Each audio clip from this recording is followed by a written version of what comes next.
Hello, welcome. It looks like we are going out live through the Reinventing the Tattoo Network. If this is working for you, please let us know in the chat rooms of wherever you might be, and you might as well as tag a friend who likes tattoos.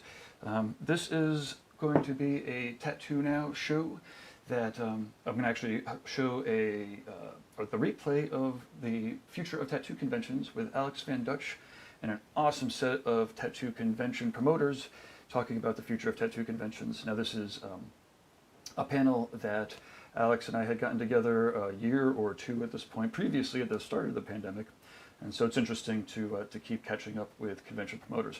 Now, bear with me a little bit. Like I said, I want to know that it's working for you. I'm going to check to make sure that this is going out, and it looks like it is out on the Tattoo Now YouTube channel, so thank you very much for being there and subscribing. It is going out on the Facebooks also, so you want to check out the Tattoo Now Facebooks. And okay, and then the last thing I want to check is the Reinventing the Tattoo Now, Reinventing the Tattoo YouTube channel, and it looks like that is also live. So like I said, I'll be monitoring the chat rooms, and if you're interested in tattoo conventions, this is going to be a great episode for you. Okay. Now, as I was saying, you might be beaming in from the YouTube or the Facebook or listening to the podcast in the Apple or podcast or wherever you find your favorite podcasts. Do a search for Reinventing the Tattoo. Give us a subscribe. Please send all of your kind reviews into the public forums, and all of your critiques and all that, please send straight to management at Reinventing the Tattoo. There's an app. Reinventing the Tattoo app is in both of the app stores. That is the Apple App Store and the Google Play. We're switching technologies, but that shouldn't even really matter. You should just be able to update the update. And we're streamlining it towards awesome facilitation of education and these online streams. We have like 5 to 7 going out every week. Excuse me. I'm playing tech and host here, so I just want to make sure that, yeah, it looks like everything's going perfectly still. Okay, so across all of the Reinventing the Network shows, we have art jams, we have drawing groups, there's interviews, there's discussion panels, there's webinars, there's event replays from the stage of the Paradise events and the BYOBs. All of these can be enjoyed on demand and found in the YouTube channels, as well as the free resources course. If you go to www.reinventingthetattoo.com, it's always going to be your best place to catch all of the right information for reinventing. And there is a spot there to sign up for the email list. There's also an awesome goals form. So if you basically let Guy know some of your goals, then he has advice on how to take next steps towards them. Anyways, check out reinventingthetattoo.com. If you are interested in just a real quick way to show people these shows and you're not quite sure where to start, or if you're up at 3 o'clock in the morning looking for something and you have to get off Netflix, if you go to Reinventing 24/7. And you know what? I've got a little bit of time here. I'm going to Reinventing, REINVENTING 247.com. I'm going to show you kind of how easy it is to catch all of these awesome shows. And this way, like I said, just if you're talking to a tattooer or a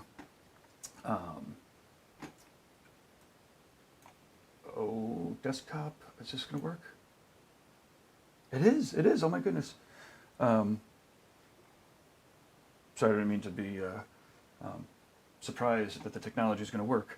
But double click on the desktop here.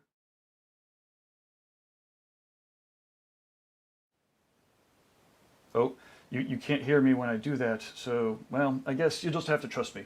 If you go to Reinventing 24/7, currently there's an interview on with, I'm going to, how do I make this work? Audio? I want to make the audio work. No audio signal. This is really sad, but I will have this working for next time because it's worth it. Well, sorry, I don't mean to be doing this on the fly. Okay, so anyways, right now on Reinventing 24/7, you can be watching an interview with Hunter Spanks. There is also a Reinventing Drawing Group, a replay from a Monday morning with Jake Meeks. There is an oil painting demo with Rain Del Mar, surreal painting step by step. There is Tattoo Collecting Podcast number 17 with Chuck Deasy, excuse me. And we also have a channel, it's in the global channel in Espanol, and currently there is a Guy Aitchison and Stefano Alcantara bilingual interview going on. So this is at reinventing247.com. And if you scroll down to the bottom of it, well, for one, you'll see some of our sponsors, but then you'll scroll down and there's a Reinventing the Tattoo sample pack form.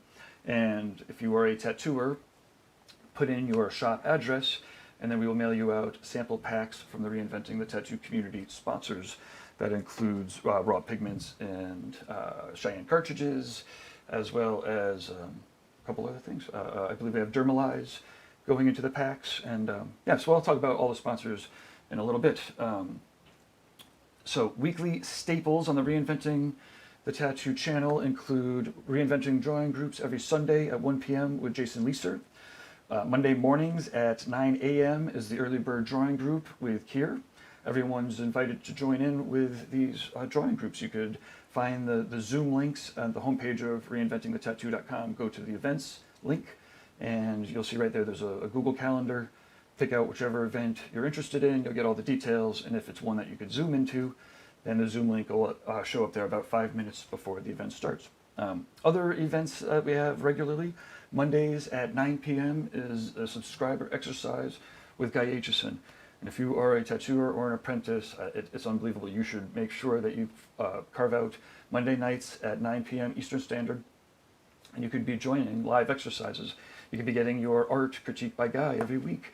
And about halfway through, all the artists join in, not all the artists, a lot of artists join in on Zoom. A lot of people just kind of watch and are drawing in the background. And all these replays are also available for the subscribers. So the Reinventing the Tattoo Canon subscription is definitely something that if you're a tattooer or an apprentice, you should be getting. There are actually you can now gift subscribe Reinventing, and there are shop 5-packs, or really just 5-packs if you get 5 people together. Or if you just want to give away 5 copies if you're a sponsor or something. Anyways, there's 5-packs for currently $9.99. That's a holiday special.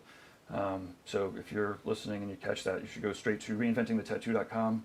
There will be a link for the holiday gift subscriptions up at the top there.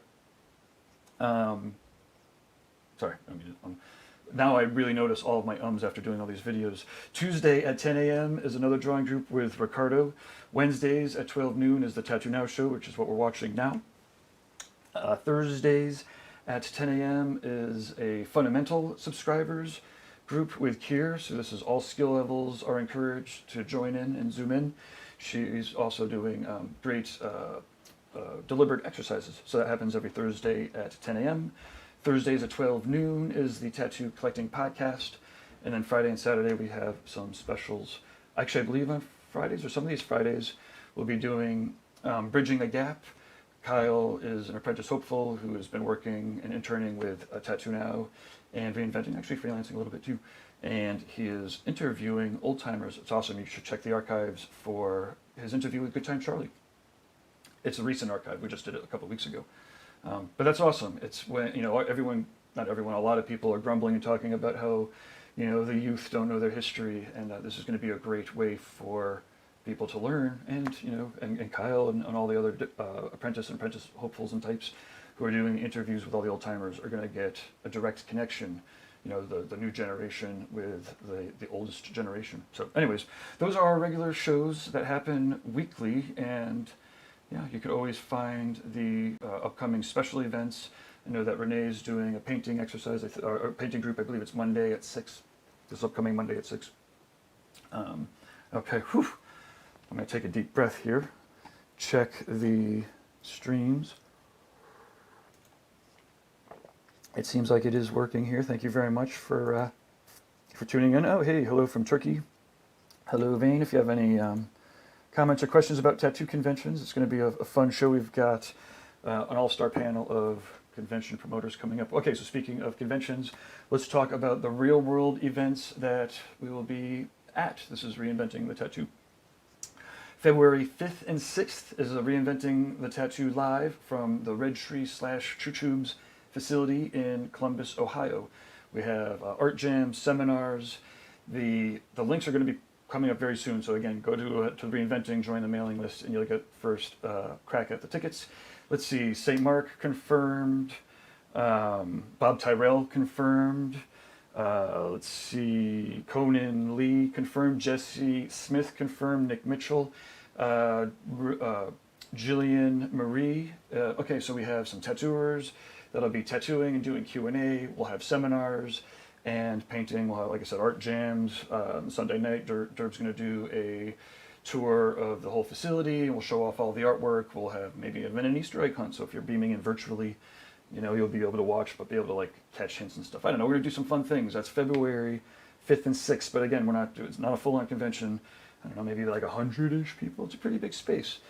You know, convention, Derb obviously runs the Hill City Convention, so we'll talk about that in a second. Let's see, April 11th to the 14th is the Inspiring Tours, the first one. It sold out within, it wasn't quite 48 hours, it was like 50 hours. It was really damn close. This one is in New Hampshire with Nick Baxter and Sean Barber. It's like 3.5 days of, you know, basically mentorship with 5 students, 5 to 7 students for these tours in New Hampshire, or for, you know, for the resort retreats. And yeah, it's basically instructions and seminars where everyone gets to know each other. And then the last day, they'll be doing tattooing. We are setting up more of these Inspiring Tours in New Hampshire and New Mexico. So if you go to https:// the website is inspiring.tours. And yeah, hop on the mailing list right there, and yeah, we'll email you about the next events that we're planning. May 20th to the 22nd is Hell City, Columbus, Ohio, hellcity.com. Reinventing will be there with a booth, Tattoo Now with a booth. It's going to be a lot of fun. You know, pandemic pending, it'll be one of the few big shows that we're doing next year. July 8th to the 10th is the Rock River Tattoo Art Expo. There'll be a Reinventing track. We've got a nice hall that is going to have like a classroom hall, so it's got like the amphitheater thing going on. That's outside of Chicago, so it's really easy to get to, and we will be beaming out. And so if you just want to do that virtually, a lot of these things I'll be setting up all the technology to beam virtually. If enough people really want, we could do a 360 camera on the VR. I'm telling you, we're doing some really cool stuff. July 29th to the 31st is the Rubber City Tattoo Invitational in Akron, Ohio, hosted by Tony Urbanic. Then October 20th to the 23rd is the Paradise Tattoo Gathering in Hancock, Massachusetts. Although, I don't know, I'm kind of thinking about more like another BYOB. It was a lot of fun, and I don't know, again, we'll do an event there in Hancock, Massachusetts at Jimmy Peak. We, you know, we'll just basically sell out the place. Again, it's only like 100 rooms there, so it's a nice airy place that we can take over, but it's not like jam-packed anywhere. So, let's see here. Lastly, how good am I doing on time? Oh man, I'm going crazy. But this gives us time to make sure that it's all working. Our sponsors for the Reinventing the Tattoo include, well, Reinventing the Tattoo. It includes the Reinventing Canon I talked about earlier, as well as over 24 other courses for tattooers and apprentices, replays. It's the courses are anywhere between like $100 and I think $250 maybe. You could even get over for $300. There's a build a tattoo machine with hand tools. From Tony Urbanic, and one of the packages includes the pieces parts. Interstate Inc. LA, that's Instagram at Interstate Inc. LA, is out in LA. Church is an awesome realist. He's making some awesome sneakers and tattoos. The whole shop there is clean and sober, so if you're looking for a supportive lifestyle, that's the place to go. Or if you know somebody that's very talented that needs to clean up and get out there to change their life and put it on the right direction, they have all sorts of support out there. That's at Interstate Inc. LA, and frankly, they just do awesome tattoos. So if you're looking to get tattooed, there you go. It's right in LA. Rawpigments.co has been a long-time supporter of the Reinventing the Tattoo community, rawpigments.co. And as I was saying earlier, if you go to reinventing247.com, scroll down to the bottom, fill out the form with your address. We don't need to hear us talk about raw pigments. You can try them out yourself. World Tattoo Events, who actually is hosting this panel that I'm about to run coming up, is hosted by Alex Van Dutch. That's worldtattooevents.com. DLize Pro, otherwise known as Dermalize, out in the rest of the world, is thank you to International Copyrights for having the two names. Anyways, check it out. It's a healing wrap that's designed to heal tattoos, and if you're still using cling wrap, it's not breathable. It stuff gets kind of weird, so you should definitely try out the Dermalize. Check out their videos. You can see who's using it. Sometimes I have a magazine here. They got like a crazy amount of people that are using Dermalize. And Tattoo Now, I do computer stuff. TattooNow.com/services. I'm not finished with all those links. Well, if you're watching live, I'm not finished with all the links. After I start running the replay, I'm going to go there and feverishly work on it. Anyways, there's an interactive tour, which is pretty sweet. And it has a list of all of the different things that Tattoo Now has to offer. Last but not least, and in fact, really first for the reinventing the tattoo community, is Guy Aitchison, GuyAitchison.com. Unbelievable tattooer, artist. Well, I mean, he's an artist and also a tattooer. As one of his mediums, sculptor, all sorts of teacher, mentor. He creates Reinventing the Tattoo, makes it happen, and allows us all to inspire each other, to collaborate with each other, and all of that. So, okay, thanks again for bearing with me here. I am going to run the panel here, just kind of as we had it from the Paradise BYOB that we did this last October. It was a live event. It was amazing to see people in person again. You know, watching people swap stories and, you know, experienced tattooers, you know, kind of show the ropes to the younger ones. You know, there was no egos or pretenses. You know, people just got to ask questions and get their answers. And anyways, this was an amazing panel that we did there. Thank you to Alex Van Dutch and for everybody for beaming in. Hopefully this technology just works. And I need to hear about this cane more later. Oh, quiet on the set. Okay, so we are now live from day 4 of the Paradise BYOB. This is on a week start. This is a Sunday to Wednesday show, but that's tattooers' days off, so that's what we're doing. We are beaming in with Alex Van Dutch from worldtattooevents.com, the most comprehensive website for tattoo conventions, and I can attest to this personally. I tried to copy his shit like 10 years ago, and after a day, I was like, there is no way I can keep up with this level of information. So worldtattooevents.com, Alex Van Dutch. He's got an amazing panel of tattoo convention promoters, and they're going to discuss the future of tattoo conventions. And it's we're very thankful to have everybody. And yeah, so I'm going to pass it off to Alex to do some introductions, and I'm eagerly going to be listening because obviously I'm a convention promoter, so I can't wait to hear what everyone has to say. Okay. Cool. Thank you for the introduction, Gabe, and thank you for having us at your live event. So, yeah, today this will be the 3rd edition of the Future of Tattoo Conventions, which we did for the first time in May 2020, 3 months after the pandemic really stopped all tattoo conventions on the planet. Derb was one of the panelists as well. And this time we'll have Derb again, organizer of the Hell City Tattoo Convention. By the way, you guys do a lot of stuff, so I'm just gonna mention your conventions that you can tell whatever else you do, because all of you do a lot. We got Gabe Shum from Hong Kong, which is the organizer of the Hong Kong Tattoo Convention. Karsten from Denmark, organizing the 50 Shades of Inks in Denmark and Sweden. And then we have Mario Bart, which is now going to organize the World Trade Tattoo and Piercing Conference in Las Vegas at the end of this month, actually. And well, I mean, Mario, I don't think it does really need a lot of other introductions, but yeah, you guys can start actually introducing yourself about what you do and what are you up to these days. Derb should start, right? He's right. ready. Should start He's warmed up already. I'm already warmed up. Derb is a smooth talker here, so. Well, my name's Derb Morrison. I've been tattooing professionally for 32 years, actually tattooing for 36 years since I was 13 years old. Once I found tattooing, I kind of just never turned back, and I've put all my focus and energy into tattooing and the art and the industry in general over the years. So I started the Hell City Tattoo Festival back in 2002. So we're coming up on our 20-year anniversary. We do it both in Columbus, Ohio and Phoenix, Arizona. Unfortunately, with the pandemic, we've had the last few years off. So we've missed a good 4 conventions at the moment.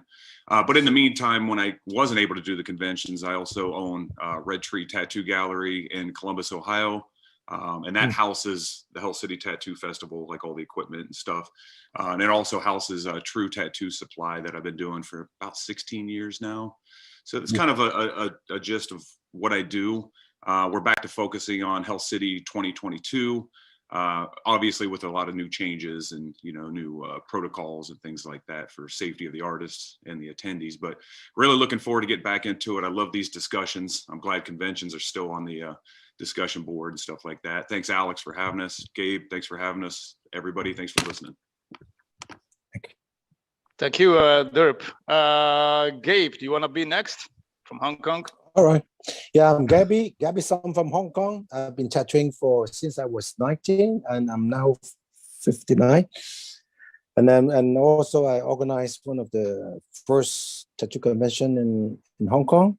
And then this year's I just finished one of the smaller because of the COVID. So because a lot of outside country artists, they cannot come to Hong Kong because they have to quarantine for 21 days. And then, so I just finished one of my local small convention that is only, let's say 38 local artists. And then luckily. All from Hong Kong. All from Hong Kong local, because I cannot invite people from overseas because they have to quarantine. So it won't work. We have been stopped. Because I won one of the first tattoo convention in Hong Kong, which was 2 years ago, and then it was the seventh convention, and running pretty big, pretty well. And then let's say last year's the 7th one is 480 artists invited from all over the world. Then luckily we mostly every year we catch, let's say 28,000 people floated. Yeah, for the convention. Not in Hong Kong, it's not bad number visitors. And then it's a pretty packed city, like. Yeah, and then because of the COVID, everything stopped. So planning next year's, the eighth tattoo Hong Kong convention will be keep going, and then I'm planning to run a tour. This is what I'm thinking. If it works, okay, like let's say the coming years, June, then I'm going to invite maybe, let's say 400 artists all over the world. Then after that, then a week after, then the whole crew will move to China. Maybe take by train or by plane, whatever, and then Shanghai convention. A week after, Chengdu convention. This is what I'm planning now.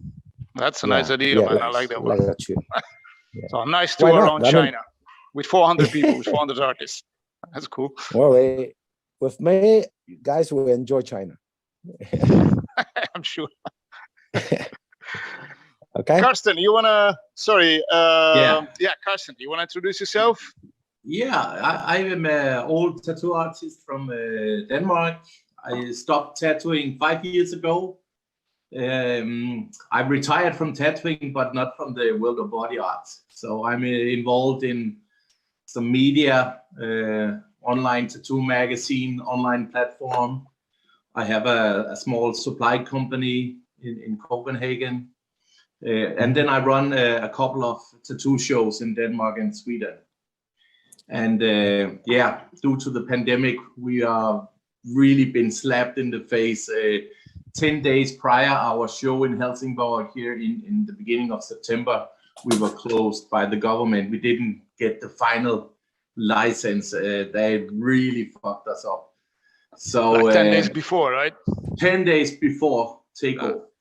So now we are down. We are postponing everything for next year. We are still motivated to do great shows.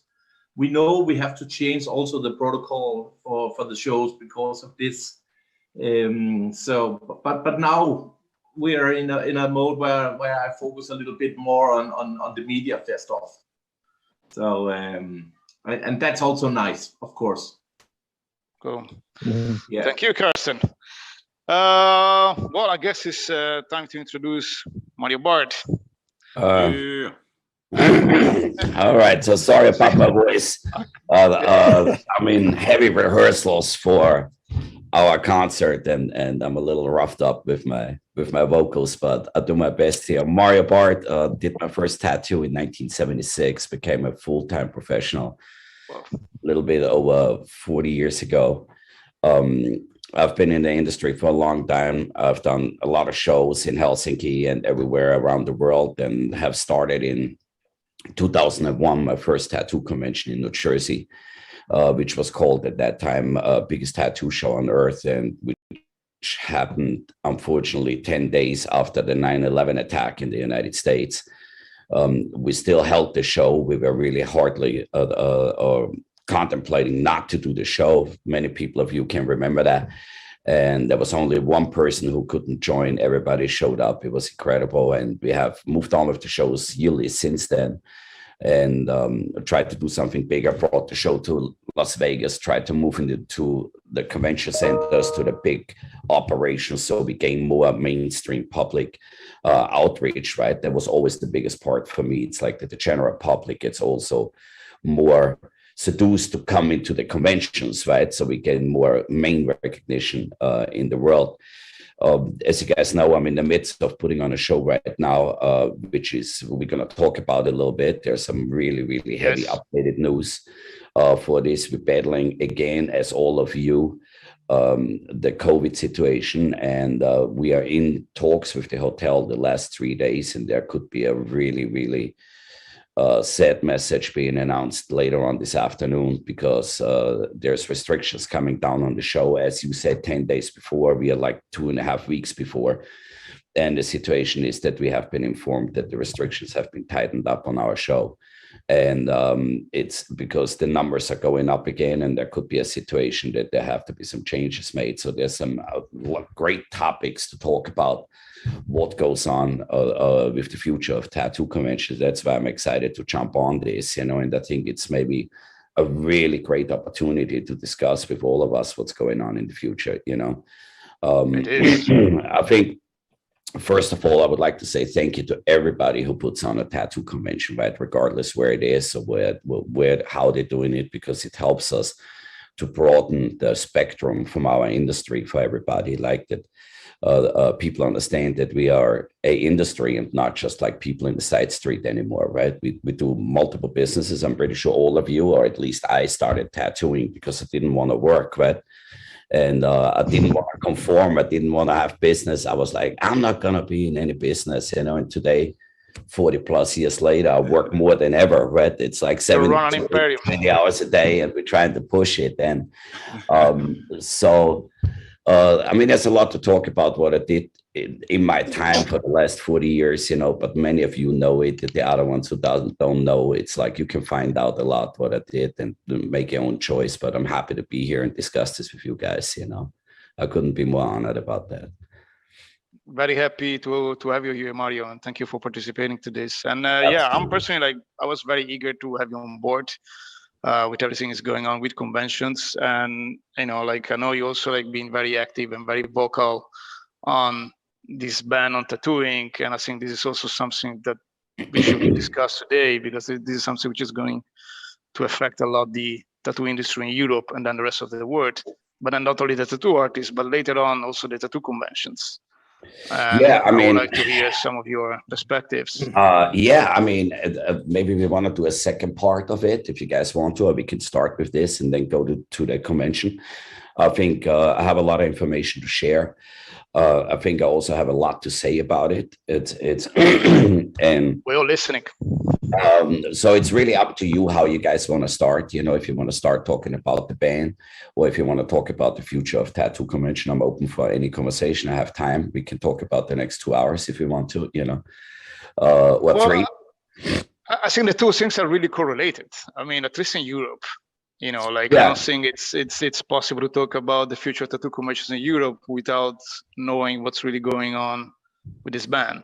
Yeah. Okay. Then let's start this for a second. Yeah. As everybody knows, the blue and the green ban was just the start of the beginning. I've said this years and years ago, right? I formed a coalition in the United States. It's called the CTS, Coalition for Tattooing Safety, in 2011, and I have tried to get all the manufacturers on the table, which I achieved in 2011 in August. And we flew everybody into Florida. We got him a hotel room and tried to get him into a conference room together. Interesting at that time, what I said, they should leave everything outside, and we managed to settle. They all had lawsuit against each other, right? Because the biggest Achilles heel, and I always say this, you will always hear me say this in the industry, is that the people cannot get on a table. It's like they always work behind their back. They always fight each other. They always are out for their personal gain first. And it has a reason why I explained this first before we go into the BAM, because that's really the source of this whole situation. And then, so we managed it that everybody settled his lawsuits before they entered the conference room. You know, it was done out of the public eyes. So we managed it that they all shook hands, and then they walked into the conference room together, and we started discussing the situation of the future. And I explained at that time, because I was working since 2005. I have heard that there's something coming down the pipeline, right? Like with the popularity growing as fast as it did in tattooing, of course, also other people started to look into it, right? And then, as you guys know, the most people in regulatory power situations are in a different age group. So they still think we are crazy, right? Like everybody who gets a tattoo is crazy. They're like, oh, what are they doing when they're 60? I mean, I'm almost 60, so I don't know, it's still the same shit. Makes no difference, but they don't understand that, right? And I have proven that point a couple of years ago in I think it was in Switzerland, where I asked the panel which decides about this, who has tattoos, and there were 6 people on the panel, and not one of them had a tattoo. So it proved my point. You guys make a decision about an industry which you know nothing about. Really, because if at least one had a tattoo, then we could have talked to that one person to understand what it means, but they don't understand that scenario, right? The secondary part is that the Achilles heel in this industry is absolutely that the manufacturers or however you want to call them, they cannot be together on a table. They can't be for a short term, but they just don't do it. They say they do it, but they're not doing it. So what happens is like they are on the table, and then instead of working with one united voice, because that's what our industry really needs, we need one educated speaker, one who is really qualified to speak, right? That means he has to have the right certification. He has to be an academic. He has to be, you know, because that's what we're dealing with. We're dealing with academics on the other side. Yes. So we need to have communication in the right words with that person, and then they need to communicate. We can't build a bridge a mile up the road, right? Or a kilometer up the road, and then the other side on a kilometer further down, and then we build a bridge. We don't meet, right? So we need to have the right people talking to each other, and the right people communicating the message in a proper way to each other. And so we can come to a conclusion where the industry finds its needs and the regulatory agencies find their need, right? And then we can make this work. Currently, that's not happening. And I think a really big point of this is like when all this started, this didn't start what the most people think 5 years ago. This started in 2003. This is when that started. And without naming any names, right? It's not important who started it or whatever, but there was one company which started to try to take, it was not mine. I can promise you that. It was not mine whatsoever. In 2003, I had no interest in dealing with regulatory agencies. I was still running my motorcycle every day and free in the wind. I wanted nothing to do with anybody who has some regulatory pull. There was one company in Switzerland which started that issue. And then basically what happens is they promised the government at that time that they can find a safe product. That's how they worded it. We can create a safe product, right? And the situation is at that time, as many of you know, you were long enough in the business, we were using whatever we could get as tattoo pigments. Most people of us, including me, had no clue what was in it, right? It just worked for 20 or 30 years before, so why wouldn't it work for the next 20? And that's the reality of it, right?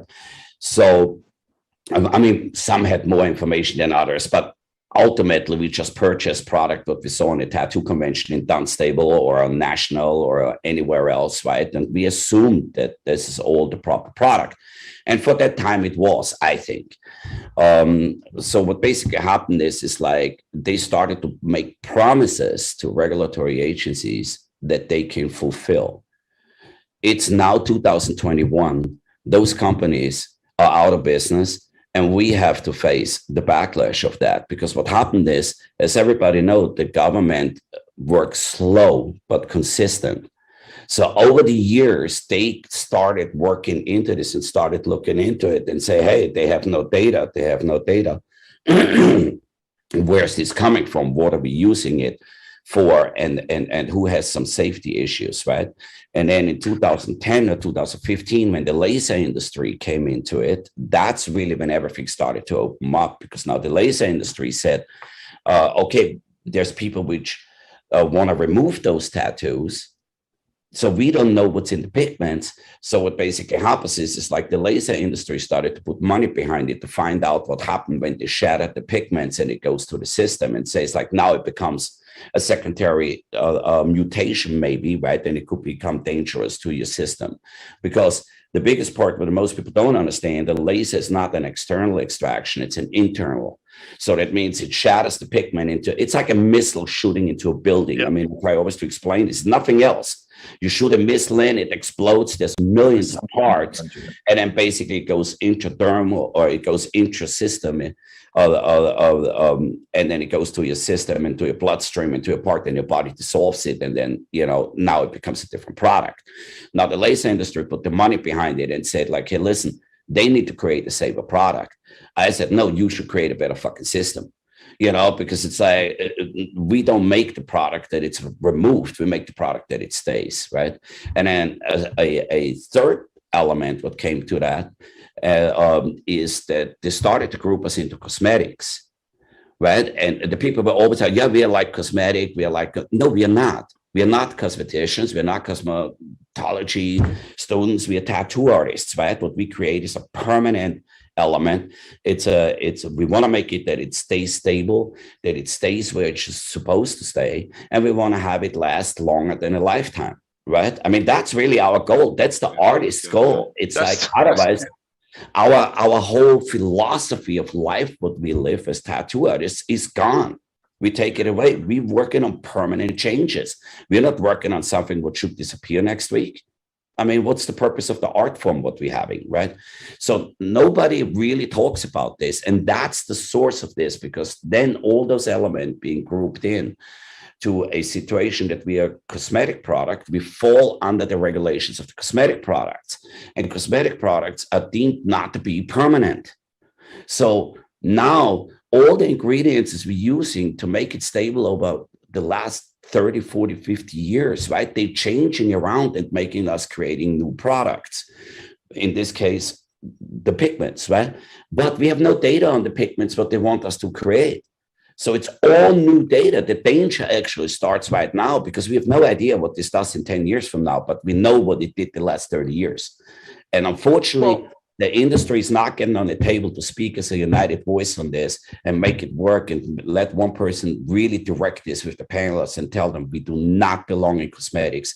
We are our own industry. It's an adult division, and we have to do it. Absolutely. Yeah. Sorry, somebody tried to talk. Yeah, no, I agree with Mario's, like, that is the thing, is like what we're doing, you know, we're trying to do a permanent thing. Like you said, the cosmetic industry is not permanent. Separating two industries is the smartest thing to do, because there's different procedures, different aftercare, different sterilization. It's really two different things, you know, with what we do, you know, with artistic tattooing and just all the different elements that revolve around our art form compared to cosmetic stuff. Shouldn't even be in the same field. So I agree with Mario, is like, that is the problem, is that they got the two industries mixed together. You got one way of thinking with cosmetic, that's a whole different way of thinking, in my opinion. And you got tattooers that are trying to be more permanent. You know, we want our artwork to last. We spent a lot of money on it, and that's what the clients are after. You know, they're not after the semi-permanent thing. So yeah. the people that are writing the regulations up need to realize that, like, our clients don't want it to be temporary. These clients want it to be temporary. It's literally, like you said, Mar, it's that simple. Yeah, but the biggest one is like it's. I just want to address this. Then I'll be quiet for a second. Obviously, I'm very passionate about that situation. We can talk about the bank too, because what's coming up, right? Because that's really your first question. What's the future holding from January 4th on? Exactly. So I think the big part is like they don't really understand what our industry needs, right? Because they didn't have 100,000 people yet standing in front of their conference room and screaming outside that they have a right to decide what they want to have on their body. And I'm not calling up for a rally, right?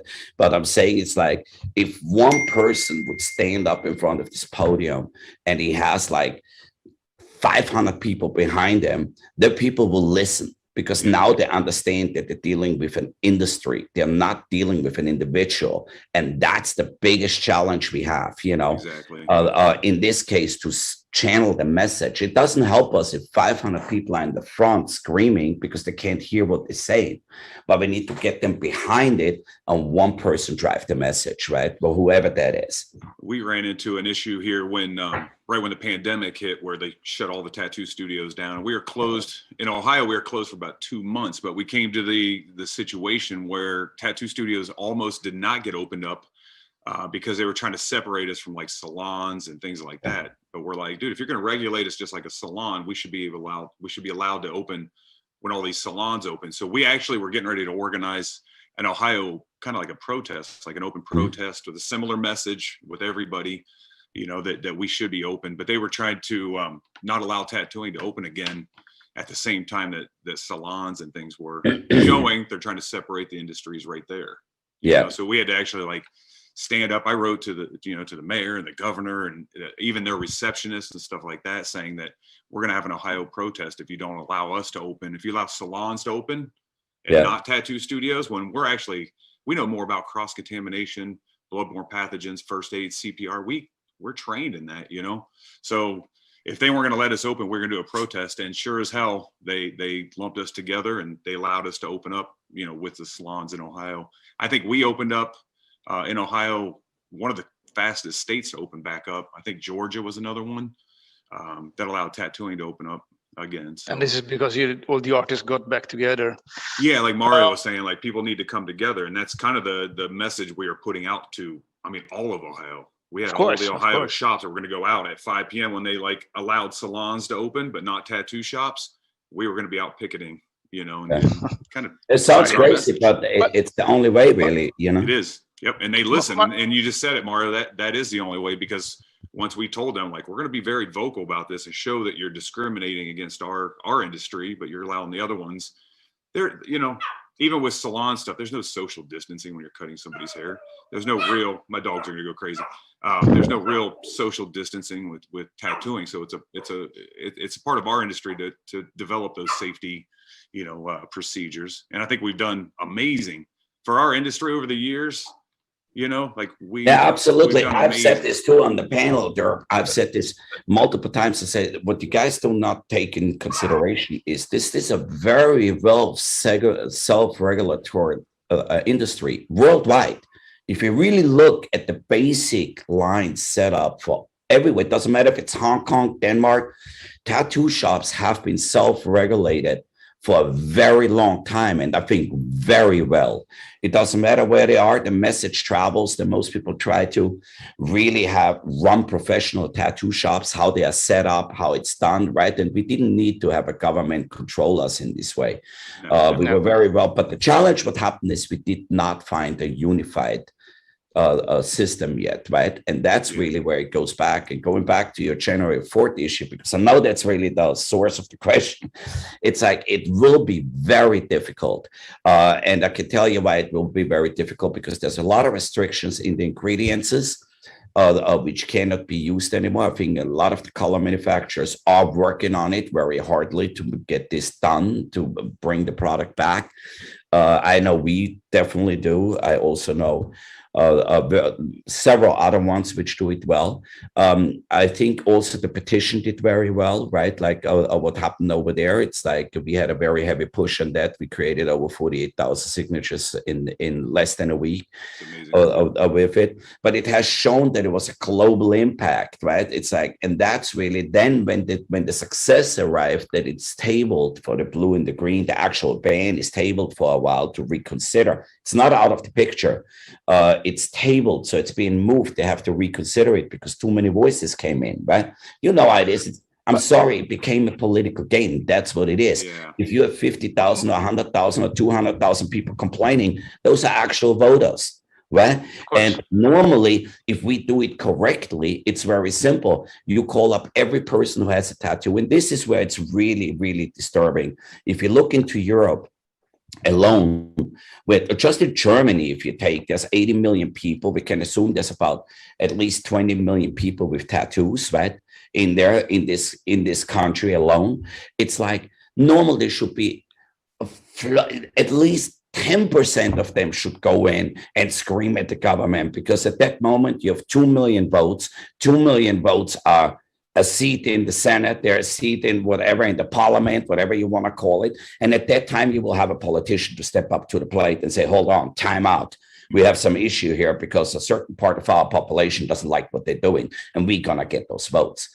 So that's what has to be done. Otherwise, I can tell you, they will table. I know there's some lawsuits being filed against Edge and Reach for this regulation, because the regulation is really founded on no substance.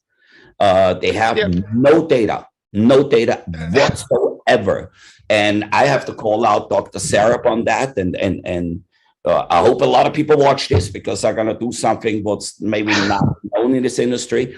Dr. Sarab, the founder of the European Pigment Society, right, in Denmark. You guys know him. We can't forget that the guy runs a clinic for removal tattoos, right? It's like nobody talks about it. He's like the hero of this. But he's actually, his agenda is to keep his business going. And his business means tattoo removal. Otherwise, they're going to shut his clinic down if he doesn't have any case on it. And the next situation, what happens is he did a study because he was saying that tattoo pigment, black pigment especially, causes cancer. So he made the study. Is there any evidence? I'm sorry, Mario. Like, yeah, I'm going to give you the evidence. But there's never been any evidence. Yeah, that's why I'm happy that I'm going to say this right now. He did the study. He said he's going to prove that it has cancer. I said, absolutely not. You have no data. I don't know where this comes from. And then he made a study. He made it on rats, this fucking piece of shit. I'm sorry to say it. But it's like he's going to go, does it. And he said, indeed, after 3 years study, by the way, which was funded by the government and by people in the tattoo industry, which paid for that, right? Because they supported the organization. He had a 3-year study. And he said, yes, indeed, it caused skin cancer by overexposure from the sunlight.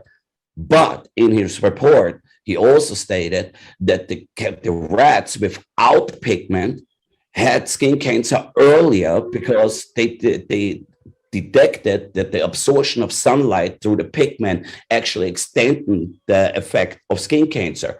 So I told him on a meeting in front of everybody, I said, okay, this is great news. Can you like open this? Can you give it to the public? His answer on the table was, I cannot, for political reasons. I'm like, you fucking piece of shit just declared that tattooing is safe. And now you fucking tell us you can't do it. And unfortunately, there were many tattoo pigment manufacturers sitting on this table, and none of them were going with me on it and fucking go after Sarah. One was falling asleep because it was not important enough to him. Dude. So I'm just telling you, and I'm talking about every single manufacturer in the tattoo pigment industry. And I was kicking and screaming until they shut us down and said like, oh, we don't want to talk to you anymore. I'm like, for real? So this is what we're dealing with. They have no data whatsoever that they can prove that those pigments have done anything. But also the opposite side on this is because the industry is not together and they are not providing the data. It's a he says, she says situation. And that goes back that the people cannot get on the table and put their data together. Yeah. You know what I mean? It's like we have enough data, but as soon as I bring it in, it's going to be an individual bringing in the data, and it's not going to gain the recognition because it's for personal profit. It's another industry. It's not an industry. That's the problem, really. And this is what unfortunately the tattoo artists will pay the price, because they will not have the product they need. And then it's also the European manufacturers try to box out the American manufacturer, because that's really what this is. They just say like, oh, it's all America, it's all America, it's all America. No, it has nothing to do with America. It has something to do with pigment manufacturing. And then we cannot keep one thing forgotten. 99% of the pigment guys which are out there, or let's say 95%, because otherwise they're gonna kick and scream again. So people can feel comfortable in the 5%, are rebottlers. Let's just be honest about it. They don't know what's in the pigment. Yeah, they don't manufacture the pigment. They buy it and they put it in a bottle and sell it to you with a label on it. That's going on a lot in this industry. Nor do they give a shit what's in it. So unfortunately, the industry has to decide which company is doing the right thing for them. There's several out there which do the right thing and work hard to get this done. It's like the industry has to make the call who they're going to support and who not. Otherwise, the artist will pay the price, and ultimately the client will pay the price, because what's going to happen is the end consumer, right? If you want to talk about the situation is like, will not be able to choose the tattoo they would like to get, because they're limited in the supplies, what they can put into their skin. And it's not going to go away. We all know this. We all have all of you are longer in the business than 30 years. We know how the underground works. It's not like that we say, oh, can't have blue? All right, I'm not going to get like tattooed anymore. Bullshit. We're going to be... find the hidden bottle of blue I got right here. Or they're making something else which is even less regulated. I mean, you know, like if you don't have the right colors, it's gonna become even more messy. And I'll put my blue pigment in a pink bottle and shake it and be like, you get blue. You know what I mean? It's the same thing what they did in Spain, right? With Alchemia, who claimed everything, and it's maybe the only company I call out. They did it, and then the tattoo artists even got locked up into jail for using a different product than Alchemia. I mean, where's this going? I mean, what's next? We're burning books, and we don't let people fucking use what they want to use. And I'm talking about it when it's safe. You know what I mean? There's many companies which provide a very great safe product, considering what happened 10 years ago. And also, again, we cannot forget self-inflicted safety. The color companies which are out there, they on themselves took it on themselves to create a better working environment, a better place to create it, better product what's going to come out. They had no regulations. They did that free willing out of their own will, because they want to improve the industry. So I think that's really what has to be said. Mario, but what is the status with this petition? I mean, as far as I know, this is the biggest petition ever landed into the hands of the European lawmakers. Yes. What's the status with this? So the state currently is that it's tabled for a while, you know, but it can't stop. So what happened, it was a really great push. Then when the success got celebrated, right, and many of you will have seen the success celebrated by certain people, right, then there was enough for them, because it was the hero situation, right? Like, oh, we're the heroes. And they did a great job to put this in motion. But that's not how you finish it. It doesn't help you to be great in a 1,000-meter run, to be the first in the 100 meters. It's the person who comes in at the end, right? And that's really what's being forgotten, because there's a lot more work to do now, because by putting this snowball in motion, now you have to bring data. Now you have to bring results. Now you have to have unified vocals, right, where you need to speak. And it's not being done, because the success was enough that it's tabled. But it's, again, as I said in the beginning of the conversation, the wheels of the government work very slow. If you do not bring the information during the time where they need it, sooner or later, they're going to put the hammer down, and there's nothing we can do. Nothing, including me. And we work in every single day. Trust me, most people have no idea what I do in my company. No idea, but I can tell you, we are on it. It's very difficult, because what they're trying to do does not go conform with the genetics of a human skin. So it's really tricky how to balance. That's a good point, because of the people doing the legislation, they're typically uneducated about the entire process of tattooing. Yeah.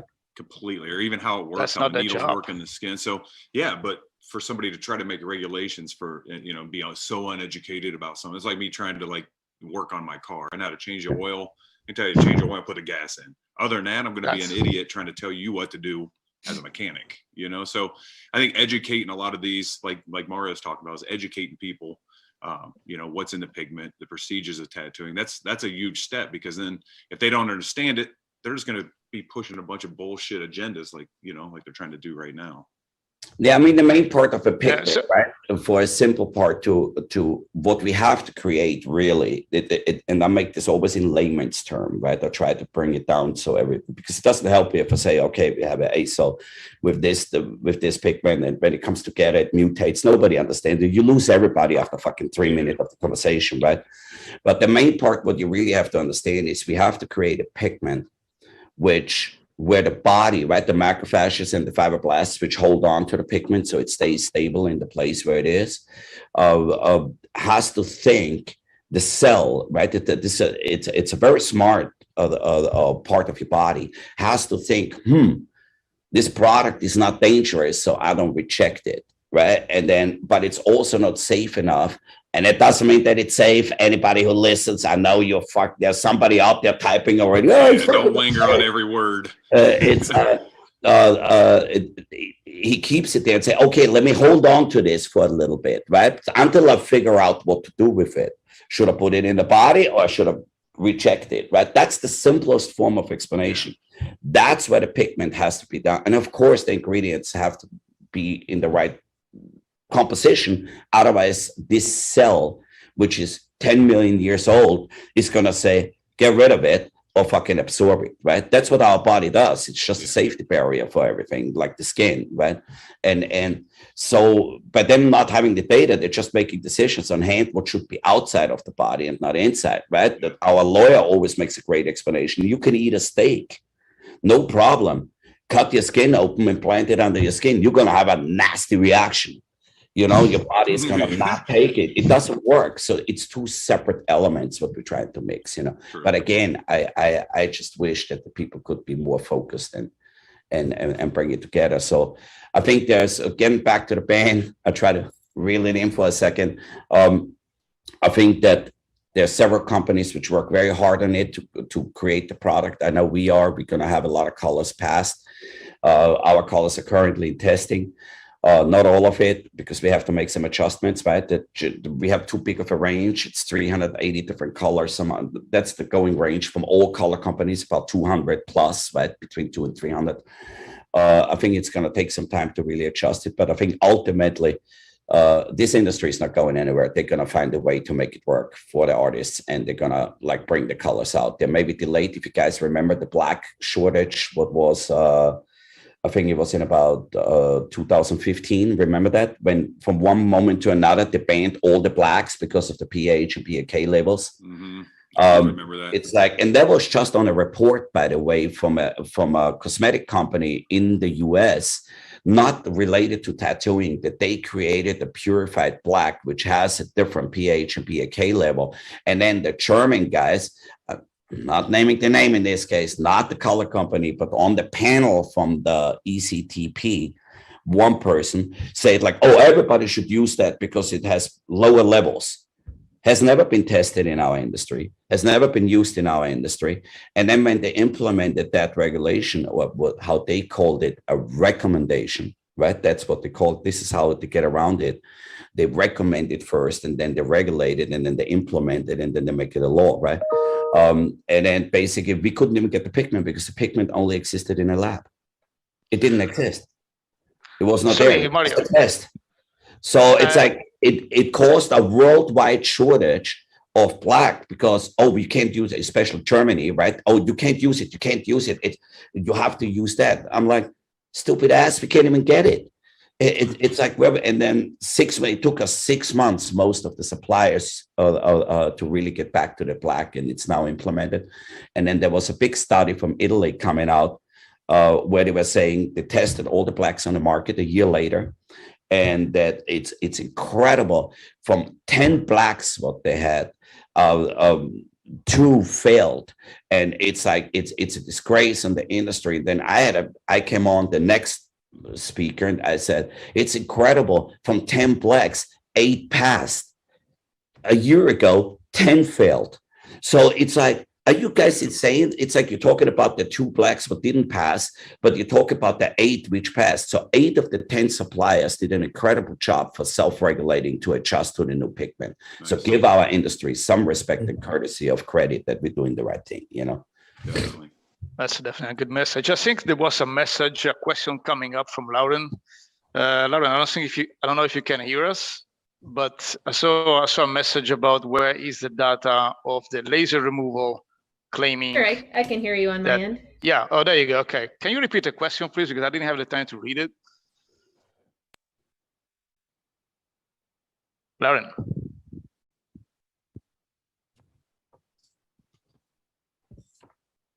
Hello.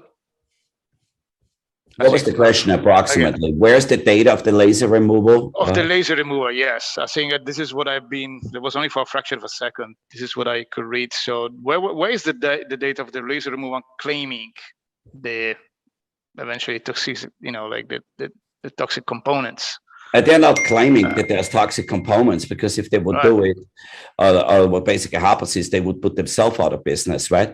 What they're claiming is that we are responsible as color manufacturer that the product is safe to be removed. That's their claim, and that's Dr. Bäumler out of Germany. I mean, he sits on the board. He's one of the guys. I mean, ask Dr. Bäumler, write him a letter and ask him, and hopefully everybody who listens writes him a letter and asks him where that claim is. The challenge is like that they're not saying that it could mutate, right? But they're not saying that it could do something. They're not saying that there is any possible danger. They say, if there is something, it's the responsible from the pigment manufacturers. So it's the responsible for the tattoo pigment guys, because they creating a product that's being put into the skin. And when somebody wants to have it removed, we need to be responsible that it's safely to remove. And we said, but genetically or historically, that's not the purpose of our pigment. That's not why it's made. Yeah. It's like, that's crazy. And it doesn't freaking work, it's like, so then your system, like I always explain this to Adalas. I don't know if you guys remember that way in the medieval time when somebody got sick, what they basically did is they fucking drained your blood out of your body, right? And if you were still sick after 2 weeks, then they take a little more and they take a little more, and then you died, and they say, I don't know, he died because he was sick. He had no more fucking blood. Right, and this was the fucking like treatment in the medieval times for that, right? Like, back then. Right. This was the scientists at that time and the doctors what created it, and that's what I compare the laser with. I think the laser removal method is an outdated method. It's like they're using a method which was created for a completely different industry, right? Hair removal, spackle, skin rejuvenation, whatever the hell people want. And then they figured out that they can do tattoo removal with it, not considering what really happens with it.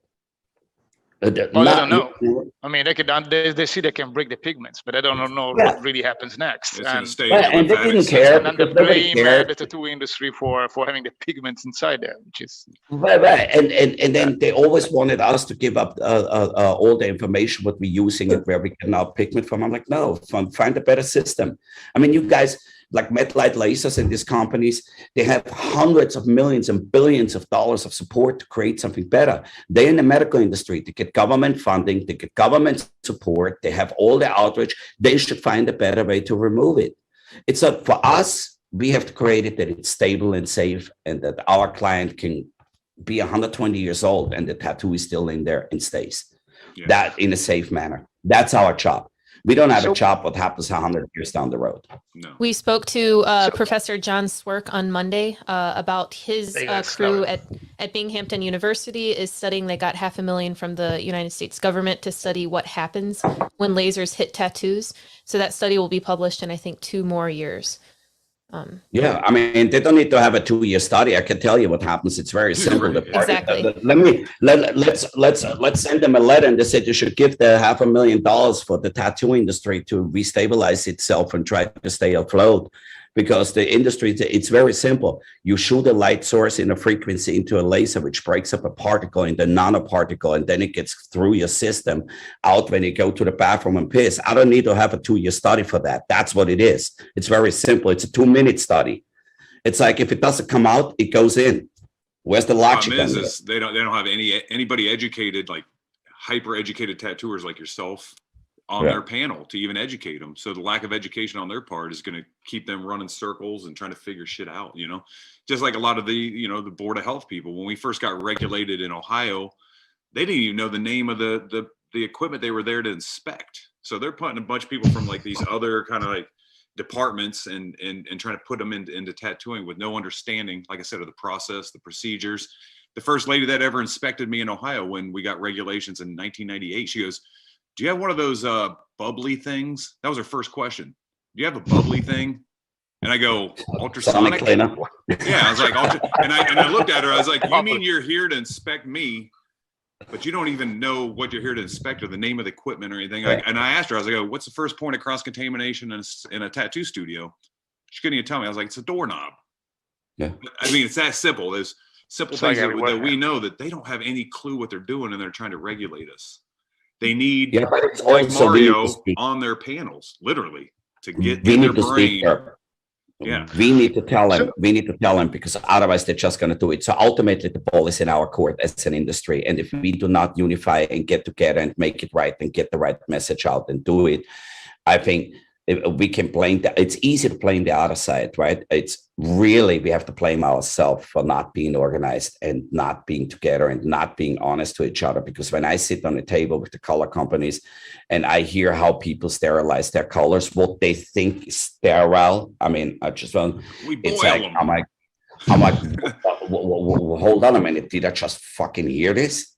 I'm like, I have to put the blinders on, you know what I mean? And I say like, Jesus Christ, man. I mean, it's really, and it doesn't mean that it's bad or not, but I'm like, we need to speak open to each other in a room and really work on this as communication for like really, really, really intensively, right? Like I would say, really honest, and then really make it right. You know, otherwise we're just screaming into the fucking padded room, you know? Well, just like I thought one of the only solutions when we got regulated with the Board of Health regulating studios for safety was like, they need tattoo artists on that panel that are non-biased to go into these studios to be like, to actually look from an educated standpoint. Same thing with the pigments. They need somebody educated to look at every aspect, educate them. And then that's the only way to really grow and to change things. You're not going to change out of lack of education. Yeah. But Mario, sorry, what do you think is going to happen next, realistically, as from, what is it, January? January 4th. Right. Yeah. So I think what's going to happen is, and this is just a prediction. I don't have a speculation. Glass ball. I don't have a glass ball here, right? The glass cookie, the magic ball. I don't have it here, but I have an assumption. What's going to happen is that they're going to go for the shock and awe system. I think this is what has been done from the first day on, right? Every time there was a conference for the ECTP, it was like that. There was a newspaper article or something on the news that tattoo pigment are dangerous, and then a week later there was the conference, right? So I think what they're gonna do, it's, again, disclaimer, my personal opinion has no blah, blah, blah. You know, we live in a world where you have to disclaim everything. Right. It's like, I think that they're gonna go with the shock and awe system. They're gonna fucking walk into several tattoo studios. They're gonna confiscate all their pigments. They're gonna put hefty fines on the tattoo artists, and just to push it out, to have the general public aware of it. And then they're gonna say like, oh, we need to regulate, and the general public, which has nothing to do with it, which is still bigger than the tattoo public, right, is gonna scream, yes, regulate, regulate, regulate, regulate. Then they're gonna give them the green path to move forward to the next step. And that's what I've told already the industry in our discussion in 2019 in Vegas. If you remember, Derb, it's like, I was like, listen, this is only 2 colors. They're gonna go after everything we got, every single color, until we are in this point, until there is nothing left, you know. And hopefully we can sustain for 10 years, because then the generation which understands more of tattooing will come into place. And into power. That's what it is. Yeah, you know, it's like a generational thing. It's trying to govern our. Yeah, you're right. So once that next generation, they're gonna have a better understanding. and more of an what we're doing, they open-mindedness will probably. understand what it means to be tattooed. They will understand what we need, right? What our needs are as an industry. So I think that hopefully all of us can sustain till then. Many of them will fall out, right? And then go from there. And I think the biggest challenge what has to happen is, again, that the Europeans and the Americans and the South Americans or any manufacturer in Asia, right, have to get together and start working on it. It's like, what is the standard? Under which standards do we have to manufacture? It doesn't help me if I come out and show my surplus in my facility. It's like, it doesn't help me really, or the industry, to if I come out, you know what I mean, with the standards what we using, because it will put such a burden on everybody else. It doesn't work, you know. But those are my standards. They're self-inflicted. I want to do them. Not all of them have to be necessary for micro manufacturing, which I call, it's nothing else. It's a microbrewery, right? If somebody wants to make small batches for themselves or for a limited amount of clients under certain amounts, they should have different regulations than we have, who makes pigment for the masses, right? It's like, I mean, you can make your own vodka and whiskey at home. It's not vodka and whiskey, guys, just an example. It's like, if you make a whiskey at home, you know, or a beer at home, if you want to make 500 bottles, then make 500 bottles at home, you know, that's okay. You don't need to have a clean room and lab environments and microbiologists working and people running around in suit, like where everybody has a sickness, you know. Yes. Actually, I was in. Sorry, Derp. There you go. Well, I was just going to say, I think a lot of these regulations, like one of the reasons we're talking about conventions, I think that these regulations with pigments are really going to affect us in conventions also. Yeah. You know, well, yeah, every that was artist my there, initial question. hundreds You of know, like I kept thinking about it lately, you know, and I was thinking about all the conventions which have to happen in Europe next year. Yeah. You know, I'll be quite nervous. You know, as an yeah, I mean, first had 2 years of COVID, then you got a ban on tattooing. I mean, those are not easy times. I think you're raising a really good point, because people focusing on the micro issue, right?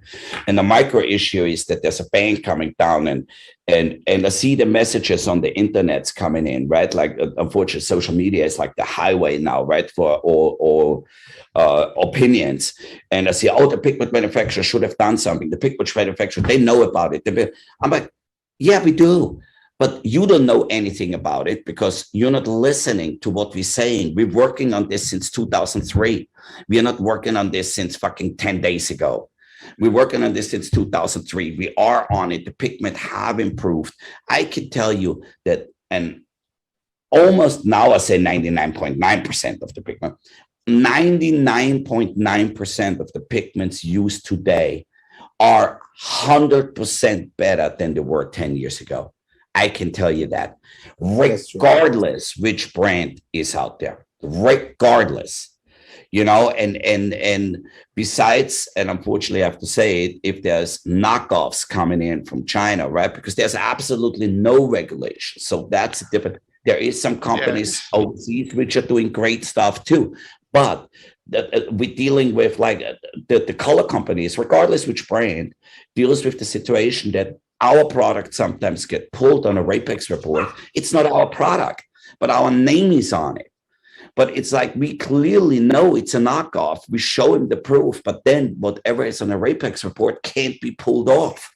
So the brand is associated with it. It's like, so the government has a lot of work to do if they really want to stabilize that green, blue, and any other pigment. They need to put a proper channel in place, how to control it. How can they secure the business that we as pigment companies can do the right business, that we say this is a proper product, this follows the regulations, and we are protected from everything else what comes in from the outside, right? Because if they don't do that, all that is smoke and mirrors.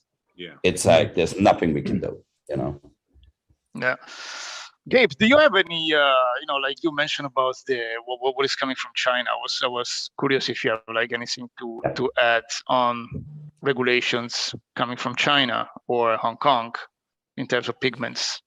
And I mean, Hong Kong, we're quite lucky because the past 3 to 3 months, we only have 0 number of COVID-19 injuries. and then most of them, they are from outside. So we are doing pretty well, and then even China, we don't have very low number. No, sorry, I was talking about the regulations in terms of colors and pigments, if you have any in Hong Kong. Or any. That one, because in Hong Kong, the government is they don't control this. So I know, I know that a lot of these days, like I bought things, I ordered the equipment from outside from the state, but most of them, they bought it from China. Because in China, even those distributors, I don't trust them. You know what I mean? I don't trust them. You don't trust them. I don't trust them. It's very interesting. Where do you get your colors from? let me add something. Most of my color, I order them from Europe and the States. You know, so a lot of my buddy, a lot of my friends, they are the distributor, like Dynamic Ink or whatever, and then, but still, I don't trust them. I don't order inks from them. So it's a very interesting question. I could say something too. We cannot officially import pigments into China. It has to be declared as a different product. Like it can't come in as a tattoo pigment. So they do have regulations. So the regulation is that you cannot import tattoo pigments into China, but you can export tattoo pigments from China. I just want to know where they came from if we couldn't import them. So if there is intents coming out from China, which is being sold on Alibaba, and then we had a big lawsuit, and I'm just speaking about mine right now, against Charm Color, right? Which imported $6 million worth. They called up a shipment $6 million. I'm like, well, how much pigment did you guys fucking manufacture? It's like, and they brought it into the United States, they caught it on the port. So they are allowed to export tattoo pigments, but they are not allowed to import tattoo pigments. So they know very well what they're doing. So you can't get in tens anywhere even over there. We can, like, unfortunately, we have, everybody, not only tens, but also every other pigment company which sells original product over there. They have ways to get it in. Okay. Unfortunately, they have, we have to utilize some of our previous experience of our previous life, of all of ours. So we know the ways how to get it in. But it's like, that's really the truth. If you put it on as a tattoo pigment, you cannot import it into China. And that could really damage a lot of like American pigment companies. Yeah, every brand. Yeah, absolutely. Dynamic. And it doesn't, like Gabe just mentioned, that Dynamic, they have the same issue. And they're working on stuff to stabilize it, that people understand what is genuine, right? What's a good product? Because it's like nothing else is the aftermarket product, right? If you look at the Asian culture, they manufacture a lot. It's a imitation factor, manufacturing situation, right? They live in it's a big industry, but they're buying the original. So even though all the aftermarket comes out from Asia, right? And it's not only China, it's Taiwan, it's whatever it is, it comes out, all the fake Louis Vuittons, not commercial, disclaimer. And listen, this is maybe funny that I say this, but it has the reason why I say it. It has a reason, Yeah. Because I know I'm gonna get a lawsuit after this because I mentioned so what happens is they manufacture fake Louis Vuittons, right? But the Chinese person or the Asian or Hong Kong or whatever, they will go for the genuine because they want that genuine status, right? And that's the same with the pigments. And that's exactly what Gabe said right now. And I like that because he proves the point. There's a lot of aftermarket there, but the educated consumer will take the proper product. The challenge what we have is that our industry, I think only 5% of our industry is the top understanding educated client. Disclaimer, I'm not saying that you're dumb, I'm not saying that. But 95% of the people are starters. They are working their way up to the top. There's only 5% on the top. There's not 100% on the top, guys. 99% on the top doesn't exist. It's only the top part which understands that system. The people which start today in tattooing, which haven't worked yesterday, don't know that. Yeah. And those are the people which gonna go in and take the product until they figure out what the situation is really, right? And then, unfortunately, it's too late sometimes because you used 5 years a product You know this, you and I talk about it. We do business with each other because I don't believe you should copy anything. Work with the people who create it. I think it's the best way to do it. Make partnerships, make work together so you keep a better pattern on it. You blew my mind that year at your show when we were standing there like, hey, we want to develop a true grip, but we don't want to rip off your company. Will you help us develop a product for our company? I wish more people in this industry operated like that. I've been ripped off a lot, and it goes back to, like ripping off pigments, all that stuff. But to me, it's such a small industry. But like you said too, people are out for themselves. They want to profit as much as they can without supporting the original company, essentially. And that's why people import fake stuff from China and things like that to get it cheaper. But with ethics and morals within this industry, it's like, support the people that invent the stuff, that go out of their way to make sure pigments are manufactured properly and bottled properly, and things like that. So I think I talk about that, and I talked about that at the coalition event before, and you handed the mic over to me. You were like, hey, Derb, you want to talk about this? And my whole thing was like, back in the day when people were copying tattoos out of magazines, tracing them, resubmitting them to magazines and putting their name on it, that became a sin. That became a discussion within tattooing. And my whole point back then was just like, same thing's going on with products nowadays. People are watching what other people put out, and rather than being like, hey, Derb, like you did, hey, Derb, we want to carry True Grips for our company, they'll go and manufacture themselves. I'm not going to name companies. We all know who's ripping off True Grips in the industry, but that's a big discussion on the table, because nowadays, like, copying tattoos before was a sin. We've all talked about it. You don't see it that much anymore. You don't see people really copying stuff out of magazines and resubmitting gaiches and tattoos with their name on it. Same thing with products. It's like, support the industry. That's the only way it's really going to, kind of like be regulated on its own that way. And support people that go out of the way to bring the products or to do the research or bring something new to the table. Because if not, it's just going to get regurgitated and lost in translation, like a lot of stuff in tattooing right now is. It's a lot easier to work within an ecosystem and collaborate with each other, other than, like all work in a very disjointed way, which at the end of the day doesn't lead the whole industry very far. And then even yourself, if you work that way. I mean, and and this is also like why, for example, like I like to do those panels about tattoo conventions and bring, convention organizers together.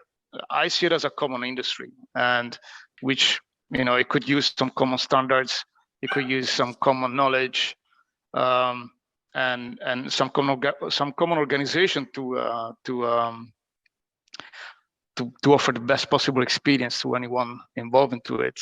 Again, like we did this couple of panels like a year ago about conventions, speculating what was going to happen next during this pandemic. Now we are almost at the end of it, not completely. And now I see like exactly. Well, we'll be getting there. I'm actually quite optimistic. But then I see this other huge rock coming over, like with this, ban on eggs, and I'm like, well, that's again a pretty big challenge, and that was for me in my mind a little bit of one of the main topics of this panel, because I think a lot of people have a lot of questions, and there is a lot of uncertainty. I mean, I think in the industry, a lot of people. Hey, oh, there you go. Speaking of questions, hey, Gabe, yes. How are you? So Baker. We are rolling into the next event, but maybe if you want to stay on and maybe talk about tattoo conventions in the context of, well, the next event that we have is the Tattoo Collecting Podcast with Fawn. We also do have some questions from the audience. We had 1 hour, guys. So listen, you wanted to talk about the pigments. That's we just got started. I think what we spoke about is vital.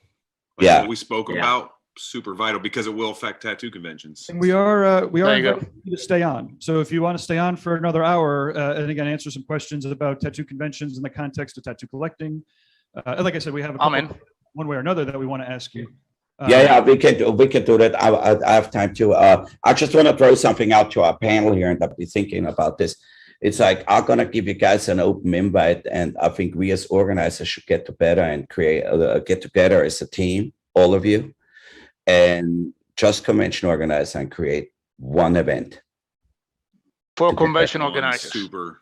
And One I will super offer, event. I will offer That'd be this. awesome. You guys can come to the States so we can meet or do it on Zoom. We can do it anywhere in the world, but I would urge and I would offer this on the table right now that we as organizers get together and create one ultimate show. So if you guys want to do that, Count me in, Mario, on it. because yeah, Yeah. I'll be in Vegas, our Vegas home Yeah. on the 17th. So if Yeah. you want to get together, grab breakfast or anything, man, let me know. Yeah, for sure. So That's a good it's idea. just open on the table. We should do it like a worldwide event, you know, where the biggest convention organizers get together and create one ultimate event, you know. Yeah. Yeah, this has been in the back of my mind for a long time. I was actually very close to organize this. I was talking about it actually with the organizer of the Venice convention. He wanted to do it in Venice, you know, a couple of years ago. Then COVID hit, then everything else was gone. But I mean, I think it would be very, very beneficial for the industry, something like this. Yeah. You know, it will raise the level for everyone. But okay, guys, let's stick around a little bit longer.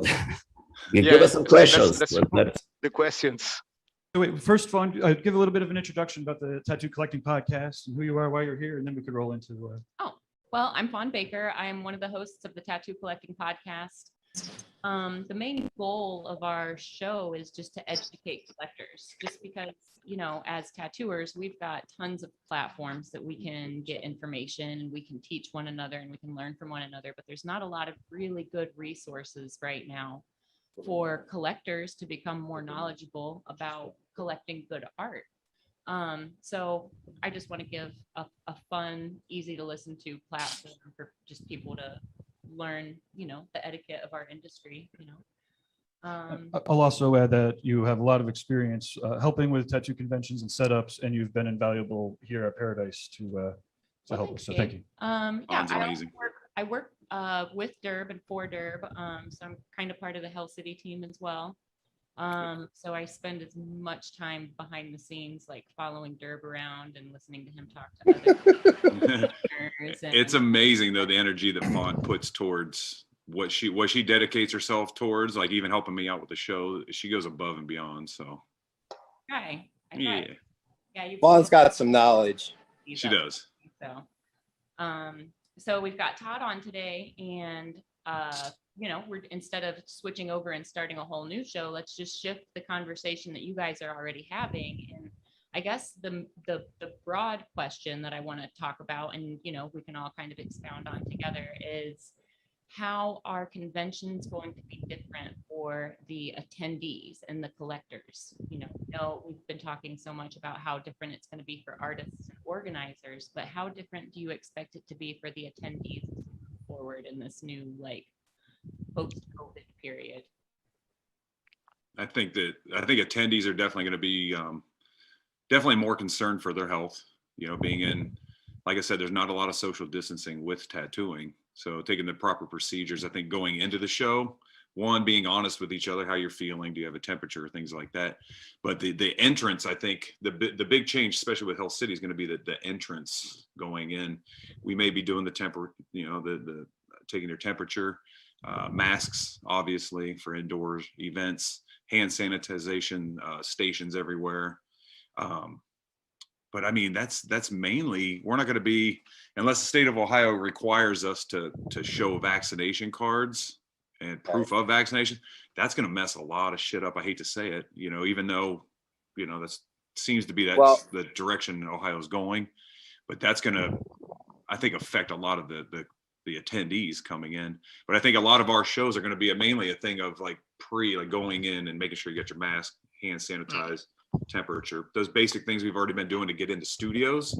I think we're going to kind of like flow over into the conventions. Well, I got a taste of that in New York because I'm in New York right now. I got my neck blasted the past 2 days, and all shops are making you most of them are making you show a COVID card. You have to wear a mask. And I got a COVID test at Ink Magazine. They do an instant one there. So, you know, I think that's the norm for at least another year. And especially with conventions, I think that a lot of them are going to make you show a vax card. I know in New York, in Empire, they're going to make you. So when you got tattooed by Megan, like you had to show your your vaccination card to get into the ink Yeah, studio.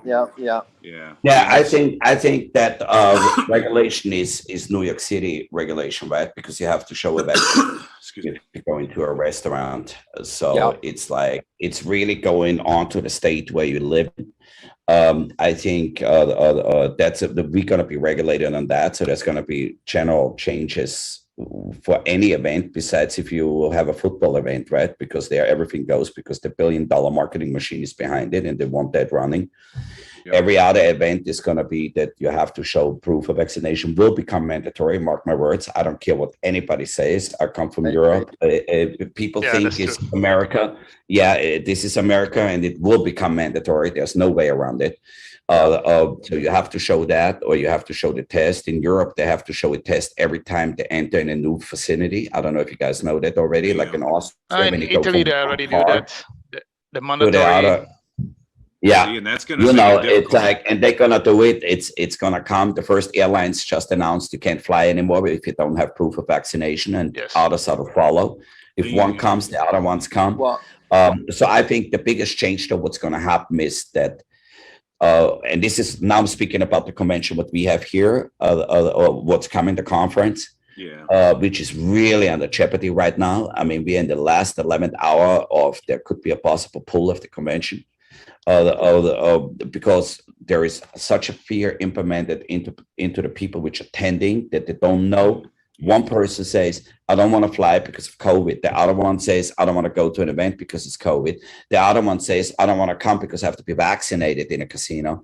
The other one says, I don't want to come because I have a mask on and when I get tattooed, I don't want to have a mask on. It's so there's so many different those are all valid fear factors from the people or concerns. Let's not call them fear factors, but they're concerns embedded in the brains of the people which come to a conference or convention that they will play a big role in the future of what the outcome of the convention is. And I think we're seeing a rapid decline on attendance, right? I think we have seen this in Philadelphia, I've seen this in New York, we have seen this everywhere, that the attendance is shrinking. And I think it's not because the conventions don't want to be there. I think it's the people are in such an unsure place where and how to go, Yeah, and I think that's going to be the real challenge. In Europe, some conventions have been pretty busy, and some of them, at least the one of last weekend, a lot more than in past years. And the conventions which had less visitors is because they had expensive testing at the entrance, like 30, 40 euros to get tested. So people didn't want to get in. But in some countries where they didn't have that or they were free, then the attendance was actually really good. A lot more than what they expected. And it's going to be in those areas. In those cities. Yeah, it depends on the restrictions you have, like at the entrance. That will have a big influence on the result of the convention itself. I think it's definitely going to depends on the country. It's definitely going to affect the shows that are in those like cities and states that have those heavy regulations. Like if Ohio does that, if Columbus, Ohio does it, when we bring back Hell City next year, I guarantee we're going to see less than half of our normal attendees. And it's nothing that we've done as promoters. Like our last Hell City shows, man, like 2019, we had record attendance, record participation, and then it just pulled the fucking plug. I gotta pause for a second. I gotta tell a funny story because I think it's funny. So we're at Hell City the last time we were in Phoenix, and Derb's got like a backpack, and he's like, "Yeah, I'm gonna just Uber to the bank." And I was like, "Derb, I drove. I have my van." He's like, "I'm just gonna Uber." I was like, big backpack full of cash. Backpack full of money, like. Don't say that. Don't say that. I'll choke them out with my own materials. It was drawing materials. Right, exactly. Fun, man. Everybody's gonna this next Hell City gonna be like, Derb's got his backpack on. Get him. Guy with the long backpack. Well, I go play the World Series in 2 weeks, and they're making us have a vaccination card. We have to be vaxxed to get in there. You don't have to wear a mask when you're playing because they say you're going to be vaxxed. But my question when I get there is there's crowds. How are they going to control the crowds going into that? And you know how the Rio is and all that back area, back where it's at. I mean, it's huge. I'm really going to be really curious how they deal with all the crowds in that because, the players have got to get in before the crowd. So, the one event had 10,000 in it just a couple days ago, and those numbers are pre-COVID numbers, which is shocking to me, considering that international travel is pretty much shut down. Yeah. So do you think it's going to affect that the attendance also at the gambling tournament? Yeah, I do. I think it's going to be down. I think it's going to be about down 20%. I think if we go into our next conventions, we all have an understanding of what the hell's going on. We're not going to look around and be surprised by a lower attendance. But I think it's still up to us to represent tattooing and do a good show with the safety of our people in mind, and that's the thing is like, you don't really want to do a tattoo convention outdoors. Like a lot of the outdoor concerts and events are, those are going to have a bigger attendance because people just naturally feel safer outside, with tattooing, we don't want to be outdoors. Therefore it makes it more of an intimate event when you got the aisleways of, people trying to look at portfolios and, artists and clients, and then you got main stage acts. Are people going to come up to the main stage to watch the acts and stuff like that, and the competitions? Everything's going to have to be different, In Europe, they did sometimes doing the competition, some of the side shows. It's all outdoor, because they could only have a certain amount of capacity, like inside a building. So everything else had to be outside. So you had all these contests outside.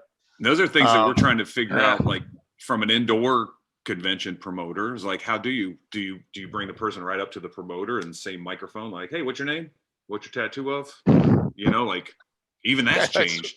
But do you keep a microphone over there and then have the announcer like 10 feet away being like, hey, who did your tattoo? But then everybody's speaking into the same microphone. There's all these like challenges and shit like that. So but I think personally, I think that a lot of this we have no control over. We have just to roll with the punches, right? Whatever. Because what's a little bit different, if the EU maybe has a more structured situation, right? Because they have more unified laws. We cannot forget, even though this is the United States of America, every state has its own governing, so they can decide what they want to do and how they want to do it. So it's there's so many different variables in this. It's.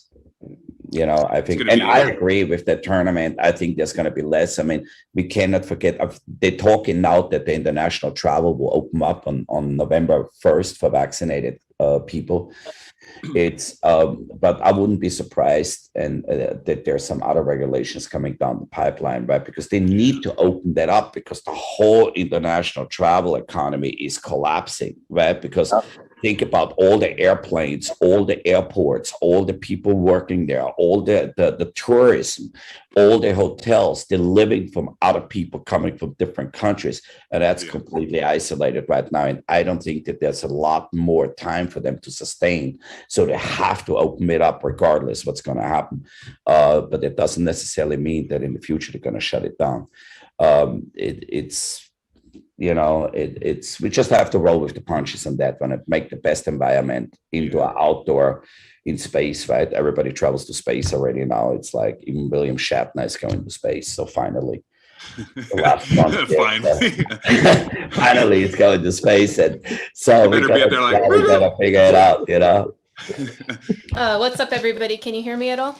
Yes. Cool. I've been in the background. I had a question for, I guess, Gabby, Derb, Mario, Karsten. What type of new strategies can you implement moving forward with your conventions to make people still feel welcome?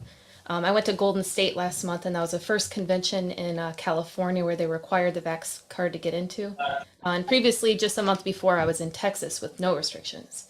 So a lot of people immediately were feeling pressure. Their attendance was very low in comparison to the Texas show and all sorts of stuff. But how can you be creative moving forward, whether it's, strategizing new ways and new types of locations, communication with artists? Go for it, Mario. Yeah, just something to keep up, because I know that it was just artists, the vibe was terrible just because of the mask and just because of the mandates. Yeah. And if we know that going in, how can we kind of... Simple answer. Great question. Simple answer. Move out of California.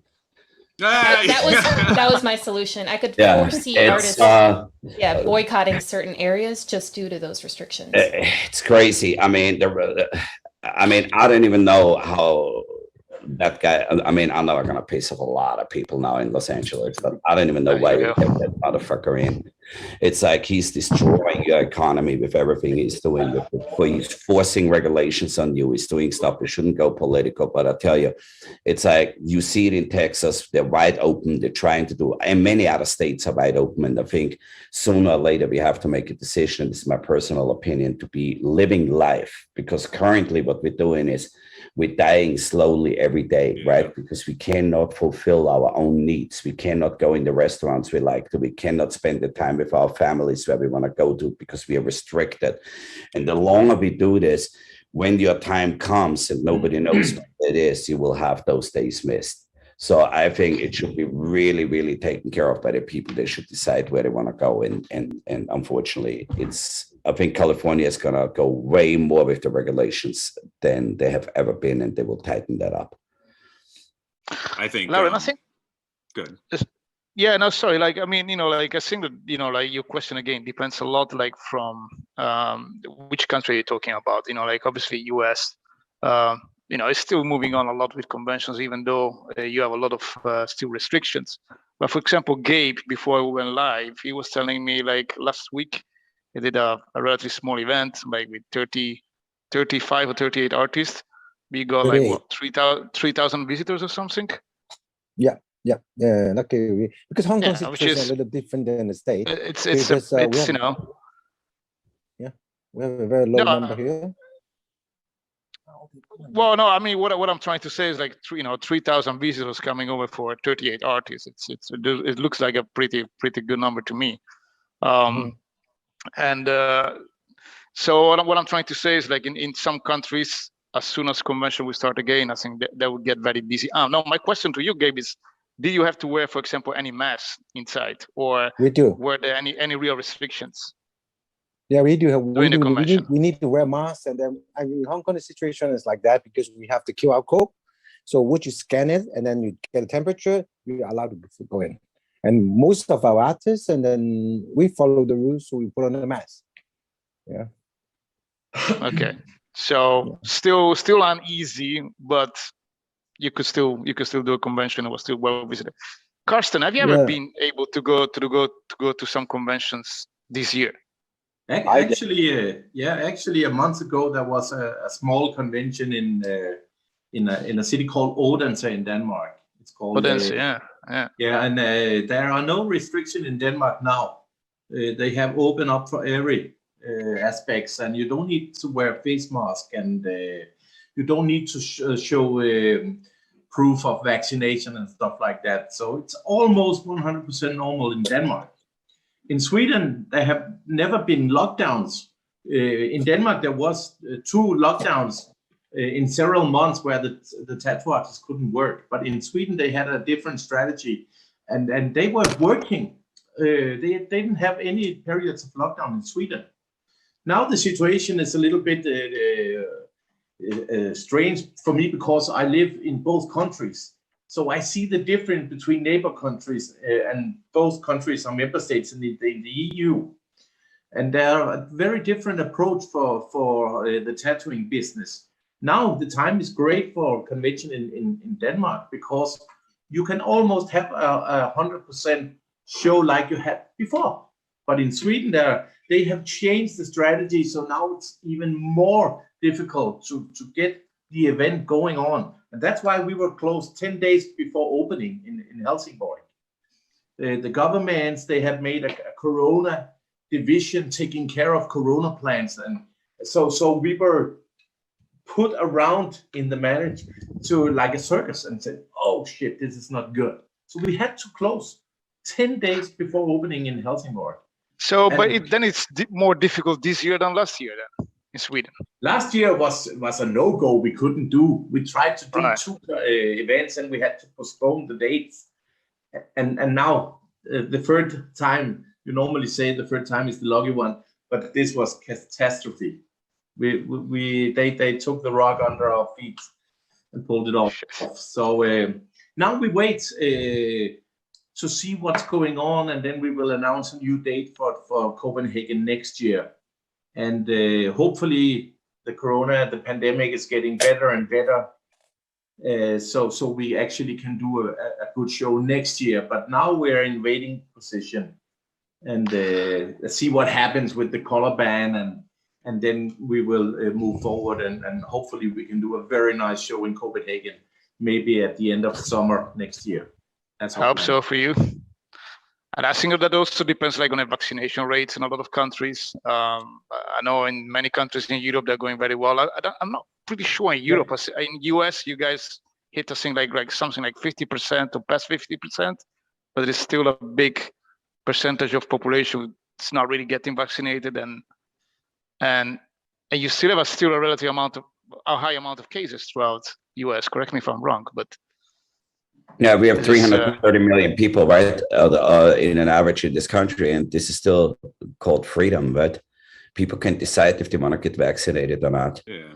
And yeah. Yeah, I mean, this is like, you know, the rightfully so for some thinking yes or no, right? If they say, oh, they shouldn't have the freedom, or they should, but hey, it's the land of the free, right? They can decide what they want to do, and they're in charge of their own well-being, behavior. If you want to go to a doctor or not, right? They don't have to. They can decide to, you know, take the repercussions. I think that's what you see in here. It's like that the country still decides for themselves what they want to do, and that's why this country still is one of the greatest places in the world, right? Where you can achieve your dreams, which getting restricted somewhere else, right?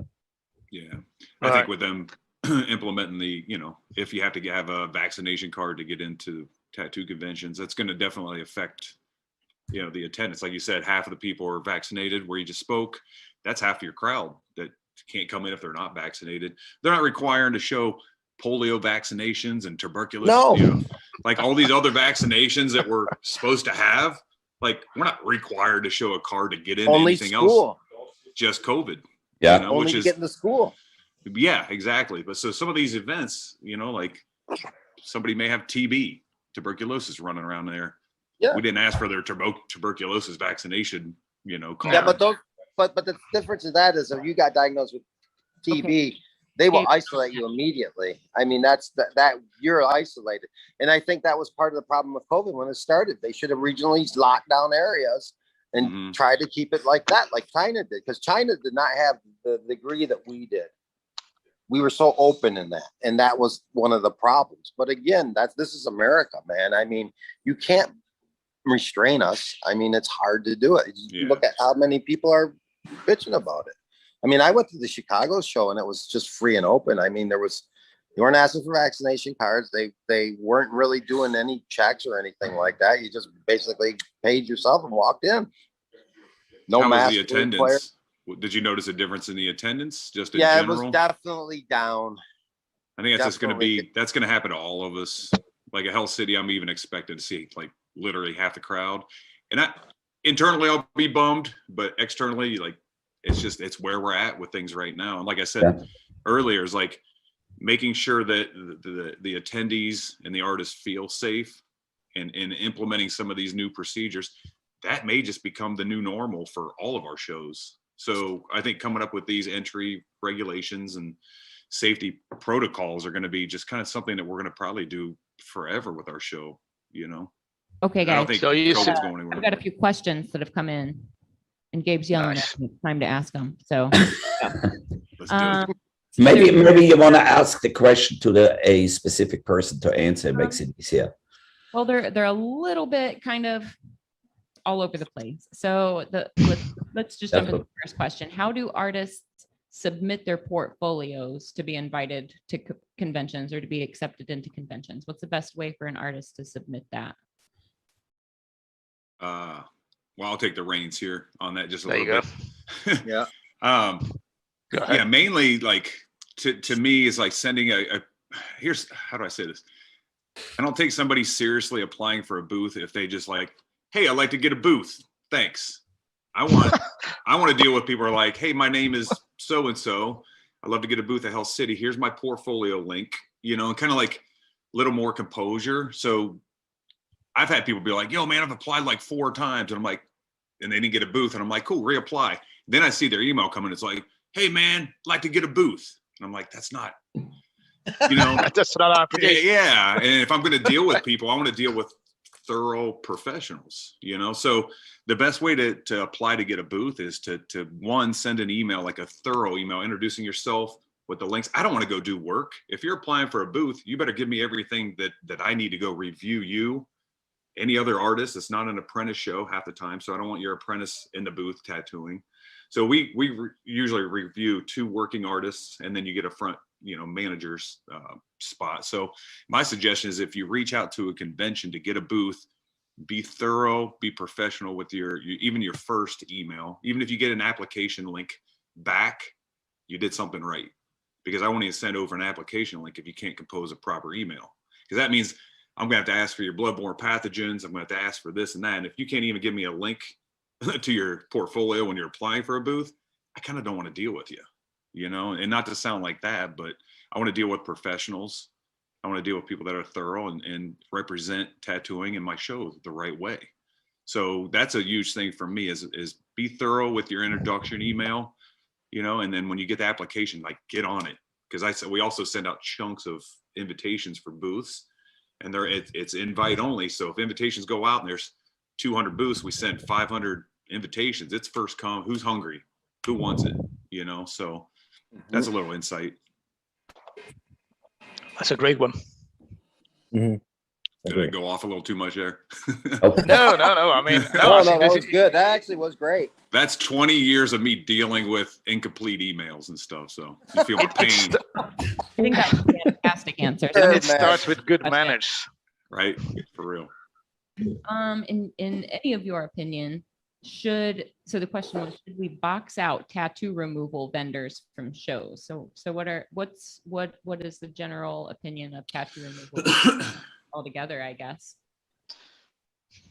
That's a good one. I could take the reign on that. I don't think so. We shouldn't box anybody out. Everybody has a right to exist, and there's a need for it. And if people have a question about it, then they should have the opportunity at that location to ask the question. So I think, no, why? It's like, because the person who removes the tattoos in Nevada has nothing to do with the person sitting on the board in Germany. I mean, it's like, that's it. Build a great relationship with that person, and send some of your clients there, and get a better canvas for a cover up. That's how I see it. It's all, it's even though I'm like hating them when I go into hate is a strong word. I dislike them when I go into a conference, because there it's a battle, right? It's like the Derp will understand it.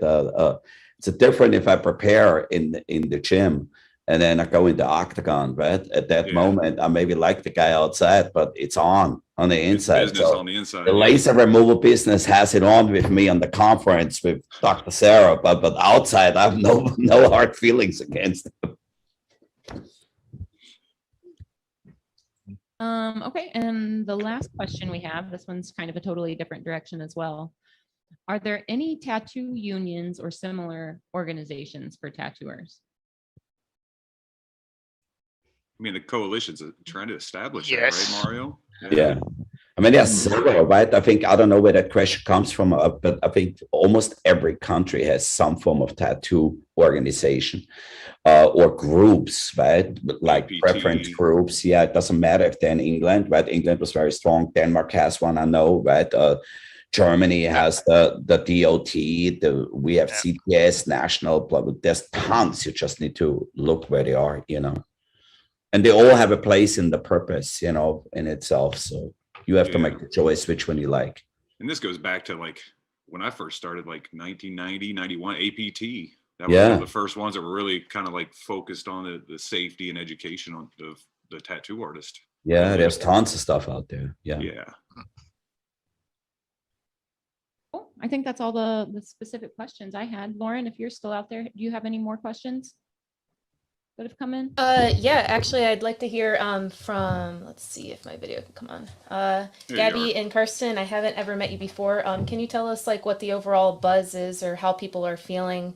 Do you think that when you do put another event on, regardless of restrictions, besides expecting lower attendance, how do you think they'll feel going in? Like, do you have a lot of people who are just so anxious they'll do anything to get in and are really excited, or is it a little more uncertainty?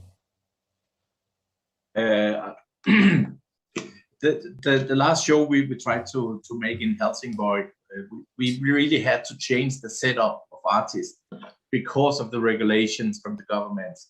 So we downsized the number of artists coming to the show.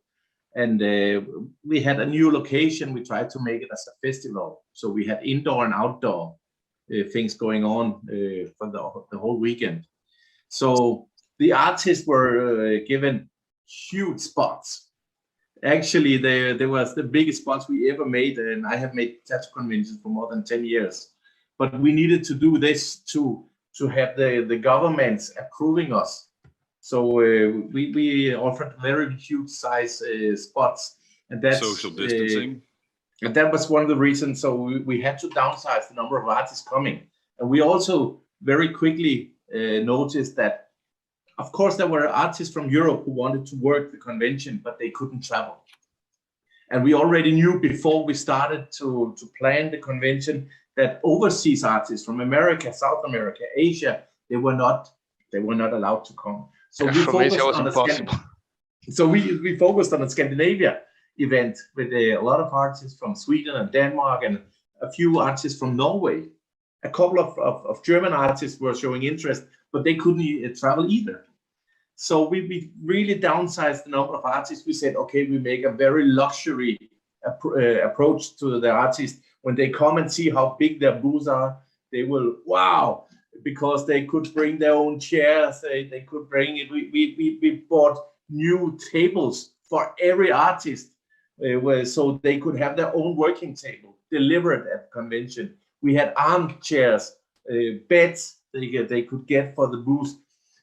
And sadly, we couldn't do the show. But we were thinking a little bit new things, that when they come, they could actually go from maybe north of Sweden, take an aeroplane coming down to the south, just show up with their suitcase, and then they had almost a fully equipped studio at the convention. So we changed some of the things to make it even better for the artists and say, wow, this is a little new approach because of the Corona situation. Yeah, so, that makes sense, and that's good, because if you know that there are some like hard feelings moving like forward, that you can kind of take care of the artists and combat the negativity with some positivity, and exactly. and that translate over to the people that come in when they see the artist happy and comfortable. They sort of feel the same way as well. Exactly. Yeah. Guys, on the same note, one last question which I have for each of you. What's the biggest lesson as a tattoo artist, as an event organizer, that you got out of the last couple of years dealing with this pandemic? What's the positive thing that you got out of it as a lesson? To enjoy what you're doing, really. To enjoy the moment and enjoy the big crowds, enjoy what you're doing, because nothing's certain tomorrow. That's for damn sure. They can fucking pull the plug before you know it. So just really look back and just enjoy. Like I've said it to other people too, like we may be some of the last big tattoo convention promoters seeing big crowds and massive crowds and things like that. We may be that, not that last generation, because I'm sure things will be fine in the future, but as far as right now, we may be some of the last, we may have seen some of the last like really big crowds at shows. You know, Hell City, we were getting 4,000 to 6,000 people through the doors. You know, over the weekend, we're probably going to get 2,000. So I think looking back, I feel fortunate to have been a convention promoter before things got difficult, before the pandemic. So just enjoy the moment, you know, when you're doing something, especially conventions, because part of what I like about putting on a convention it's not the business side. I like the camaraderie. I like the friends. I like the tattoo family vibe and things like that. And that's what's kept me doing it. The energy, knowing that people enjoy the shows, you know, and things like that have kept me pushing on. It's not the financial part. I make money in other ways, but to me, the real reward of doing the shows has been bringing the tattoo community together, presenting new ideas or new ways to do the shows or new special events, but just appreciate it, because just like life, man, it could change the following day. So that's the thing I've taken from doing Hell City all these years, just the enjoyment of bringing people Hell City, you know. I think Todd's got a question for us. Yeah, it's sort of not with the conventions, but a little, because the main topic of conversation among the artists here is that with EU doing the regulations on the ink now, it looks like we're going to see a mass exodus of artists from Europe coming here, because they're already talking to other studios and that to come here. So what's the deal? Like, nope. Marty's not, no. Marty's are like, closed. fuck no. But it is. We're gonna have they to build already a third started. level. Dave Goresh is coming. I mean, I already know a couple other ones that are coming. So they are leaving. They're gonna. Yeah, I mean, the Is that gonna top be a is big problem in the future or what? no, it's like, first of all, I think the people which can afford to leave, they are already established in the United States and they're going to have their clients here. I just think that it's going to go into the underground and people are going to push there. And because tattooing is not going away, I can tell you that. It's like, regardless where it is, they're going to find a way to make it work. Like, they're like an undying breed. You know, I can tell you that. It's like tattoo artists, regardless if they started today or 30 years ago, when they have it in their blood that they want to do it, they're going to do it under any circumstances. And so some will make decisions. Some people will travel to different country. I don't think that that will be the main purpose of, look, if you have to, I'm an immigrant, right? Like first generation immigrant.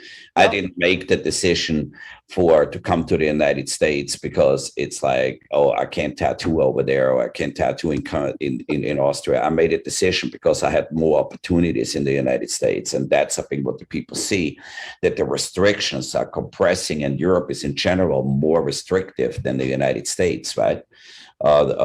So I think when the people have enough of the restrictions, and that implements all in their life, like how they can open up a shop, how much money they have to spend for it, how much is theirs, how many COVID tests they have to show. If I have to show 10 COVID tests because I go bar hopping, then I have enough of it. You know, it's like, so I think all this combination is going to come together and somebody makes a decision, which is very life altering, to move into a different country. Right, because you start over from zero, even if you have one or two friends, which maybe are there, but you leave your whole life behind, right? And all your school friends, or your upcoming people, which you really friendships with, they're all gone, right? You keep contact, but you start all over. So I think that's not going to be a mass exodus. I see more problems that there is going to be some difficulties for the tattoo artists coming down the timeline with punishment of fines and issue. That's really the problem, I think, what I see. A $50,000 fine if you're caught with those banned inks. Right. And then, but there's some other people, and that's really what I have to say. It's like there's some other people which have one or two inks made right now. And those are the people which try to portray they're the saviors of that whole petition. And they only have one or two colors, and they pushing and supporting that pattern. That's the problem, what I see. In the front, they're showing themselves as they are the saviors, but in the back, they're actually saying, oh, I have one or two pigments, so it's all fine. No, it's not fine, because you actually limit the whole industry and what they can do for your personal gain. And that's really the problem, what I see. And hopefully, hey, there's a lot of smart people in this industry, tattooers. They're very, very smart. They will figure it out. And usually, I mean, I don't know where I come from.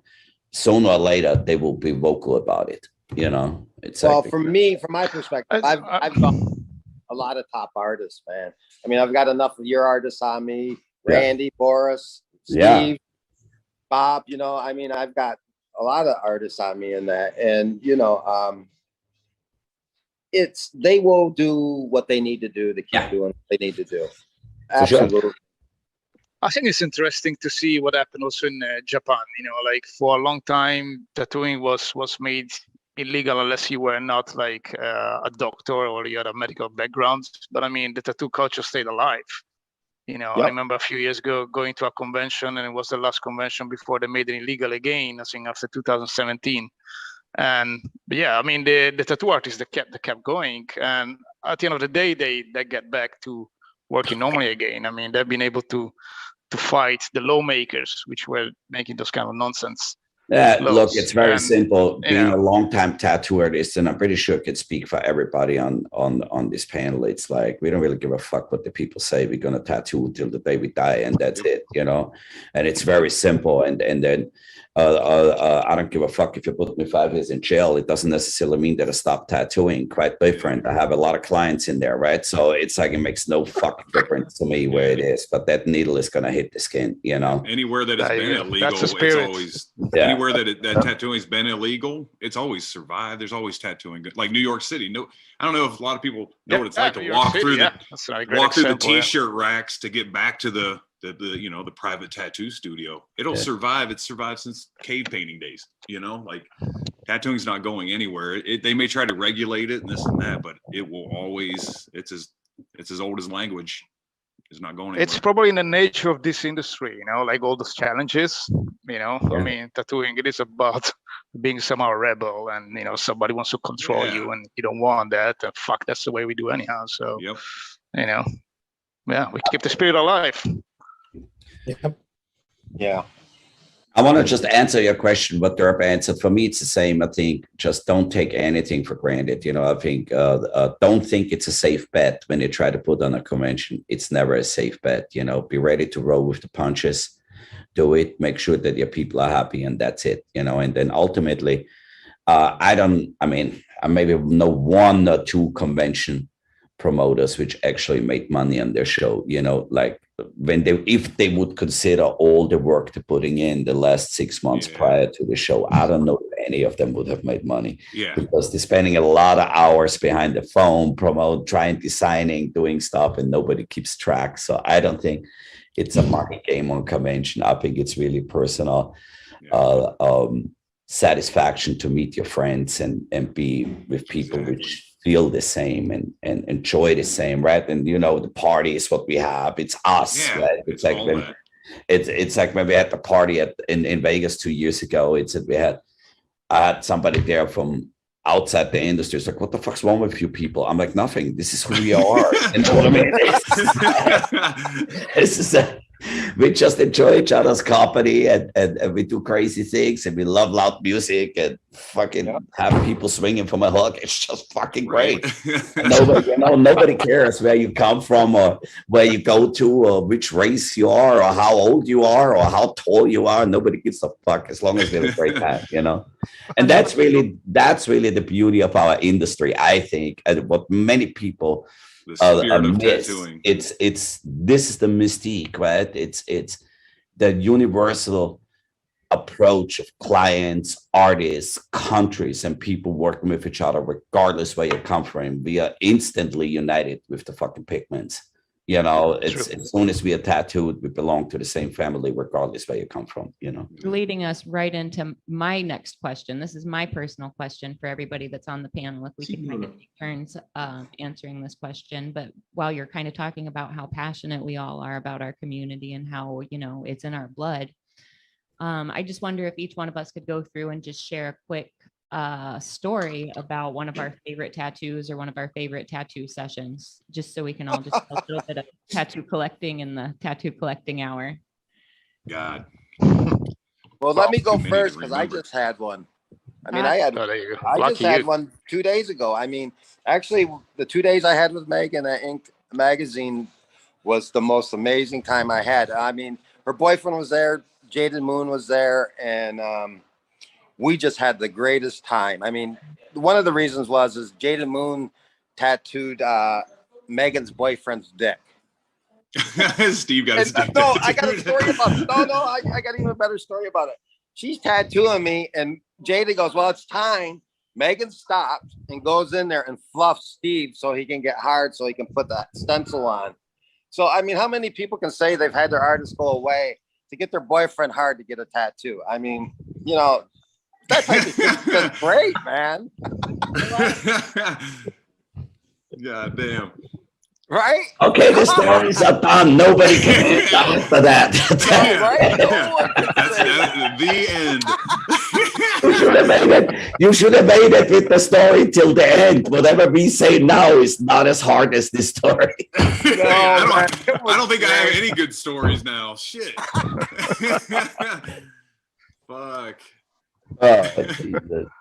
Yeah, it was great, man. We had a blast this weekend. We seriously like Megan's on her way. I'm at Love Machine right now, and she's on her way. So maybe if she comes here and Steve's here, we'll talk about it a little. They should do like a minute. Maybe, You put her on maybe the we can get a reenactment going, you know? Actually, I got shit. pictures. I can send to Fawn and see if she can send it up. I'll do that right now. Because it's hilarious. Hey, we got a video of the fluffing we're gonna send. Oh, I got better than. Oh my god. Oh my god. Oh, so much for that. It's I can't remember my stories now. Jesus. Get started. God damn. oh Jesus! I There you give go, him. He gets Fawn. the trophy for that. Yeah, right. Fuck. What was the question, Fawn? Yeah. What was the question? Share one of your fondest tattoo stories with us. Oh my god. Mario, you want to go first or No, second? there's nothing left on my side. Yeah, I know. I That's think right. Todd just wiped all my memories It's, there. Well, I got one. I mean, a small one, like a very nice souvenir tattoo at in Israel at what's claimed to be the oldest tattoo studio on the planet from the Zug family, been around for 700 years. And I went to get a little souvenir. I don't know if you can see it, but this one it says Jerusalem, and I did it together with went there with Matt Gunn, you know, the checkered man. I went to get tattooed at this tattoo studio, and it was quite a hilarious experience. I mean, walking around in Jerusalem with Matt Gunn, you know, which is covered in face tattoos, you know, and you go through this small alleys in Jerusalem, and every 3 seconds somebody will stop you or stop him to get a picture together and stuff like that, you know. And then once we got at the studio, yeah, it was just a very, very nice, surreal experience. Mary Jane Hack was there as well, you know, from Dermasource. And yeah, I mean, to me, that was a pretty special occasion.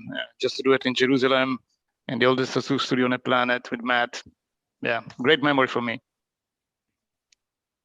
All right, I have maybe one. So we were on a tattoo convention. Just funny. It's a lifelong memory, by the way, too. So we were on a convention. We went to Hibachi place. Energy in the room. You know, like, and where, so we had the cooks compete against the whole story each other. And then what basically happens is we went back in the room. We were drinking at the bar first. And then we said, like, we go old school. So we go into the room and see who can tattoo in the dark, right? Because if you have some experience, you have to tattoo in the dark because we are so great. Because we're old school guys. And it was like Tony Olivas and Bob Terrell and all these people. So we decided to tattoo in the dark with a lighter on and put this flaming onion on our legs. So we decided who can do the best one. Now, Tony Olivas, he was tattooing me and he fucked up the date. So he crossed out the date because he thought it's in a different day. And then now we are a group of people, 5 or 6 people who have this little onion like this big on our leg, but it looks like a fucking piece of dirt, like the emoji from fucking leg. So we all have a little piece of shit on our leg. Little burnt turd on you. Little dirt on us. So that's my story. God damn. All right, guys. Steve are here. Hello. Hey. Guys. Hey. Say hi. Hi. What up? Hi. We heard the story. We like heard, that. Is Steve there has any tattooed? Yeah, is there any reenactment happening, or can we build a little Instagram story about that, or a TikTok? Like happening all over again. Todd said he's got a video of it. Is it true? Just saying it's like he did this for me, and now I see something. Shit. Oh, that's funny. Great story, by the way. Awesome story. Yes, it was. Just don't tell it to anybody with no tattoos because they're gonna think you guys are crazy and belong to a cult. How's your dick feeling, Steve? You got scabs on it now? What? Hey, bro, how's your dick? What? Yeah, how's your dick? Is it all scabby now? Flaky? What do you got going on there?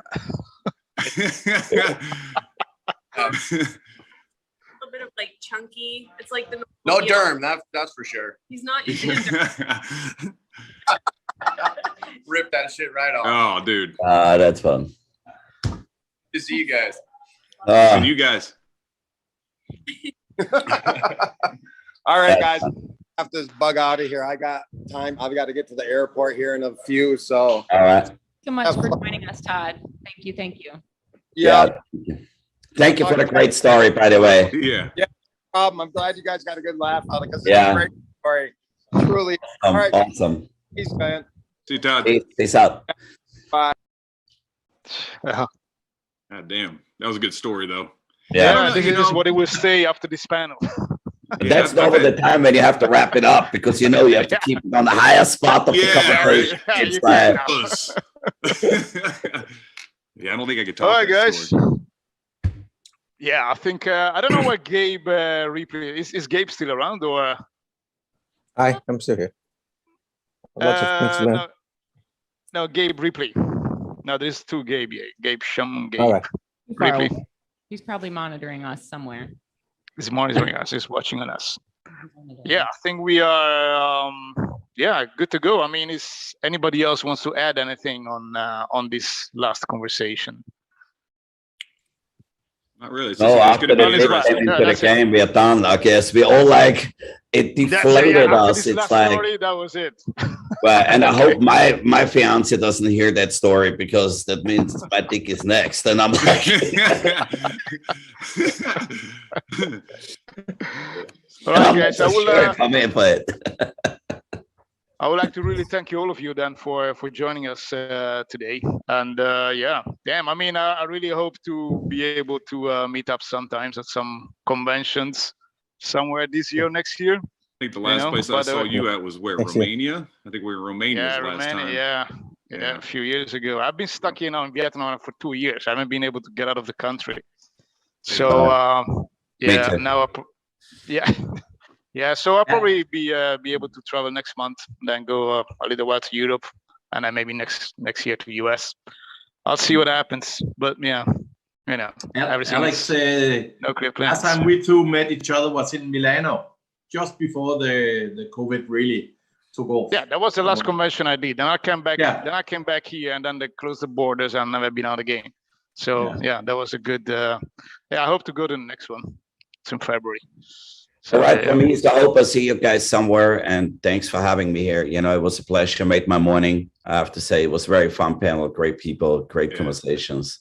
Thank you. Talking to you guys. Well, really, we should do it again whenever you guys want to. Just let me know, and I'm in. And I see Derp soon, so Yes, we sir. can, Thank you. Yeah, we should grab a phone call soon, Mario. I want to hear what's yeah, doing yeah. with you there in Vegas. yeah. So, and all the best to Denmark, of course, right? Next time we do the show in Denmark, invite Dr. Serap and show him the backstage area. Oh yeah. And I hope to see you in Hong Kong, man. I love Hong Kong. For sure, for sure. Next year is for sure. June. Try to make it.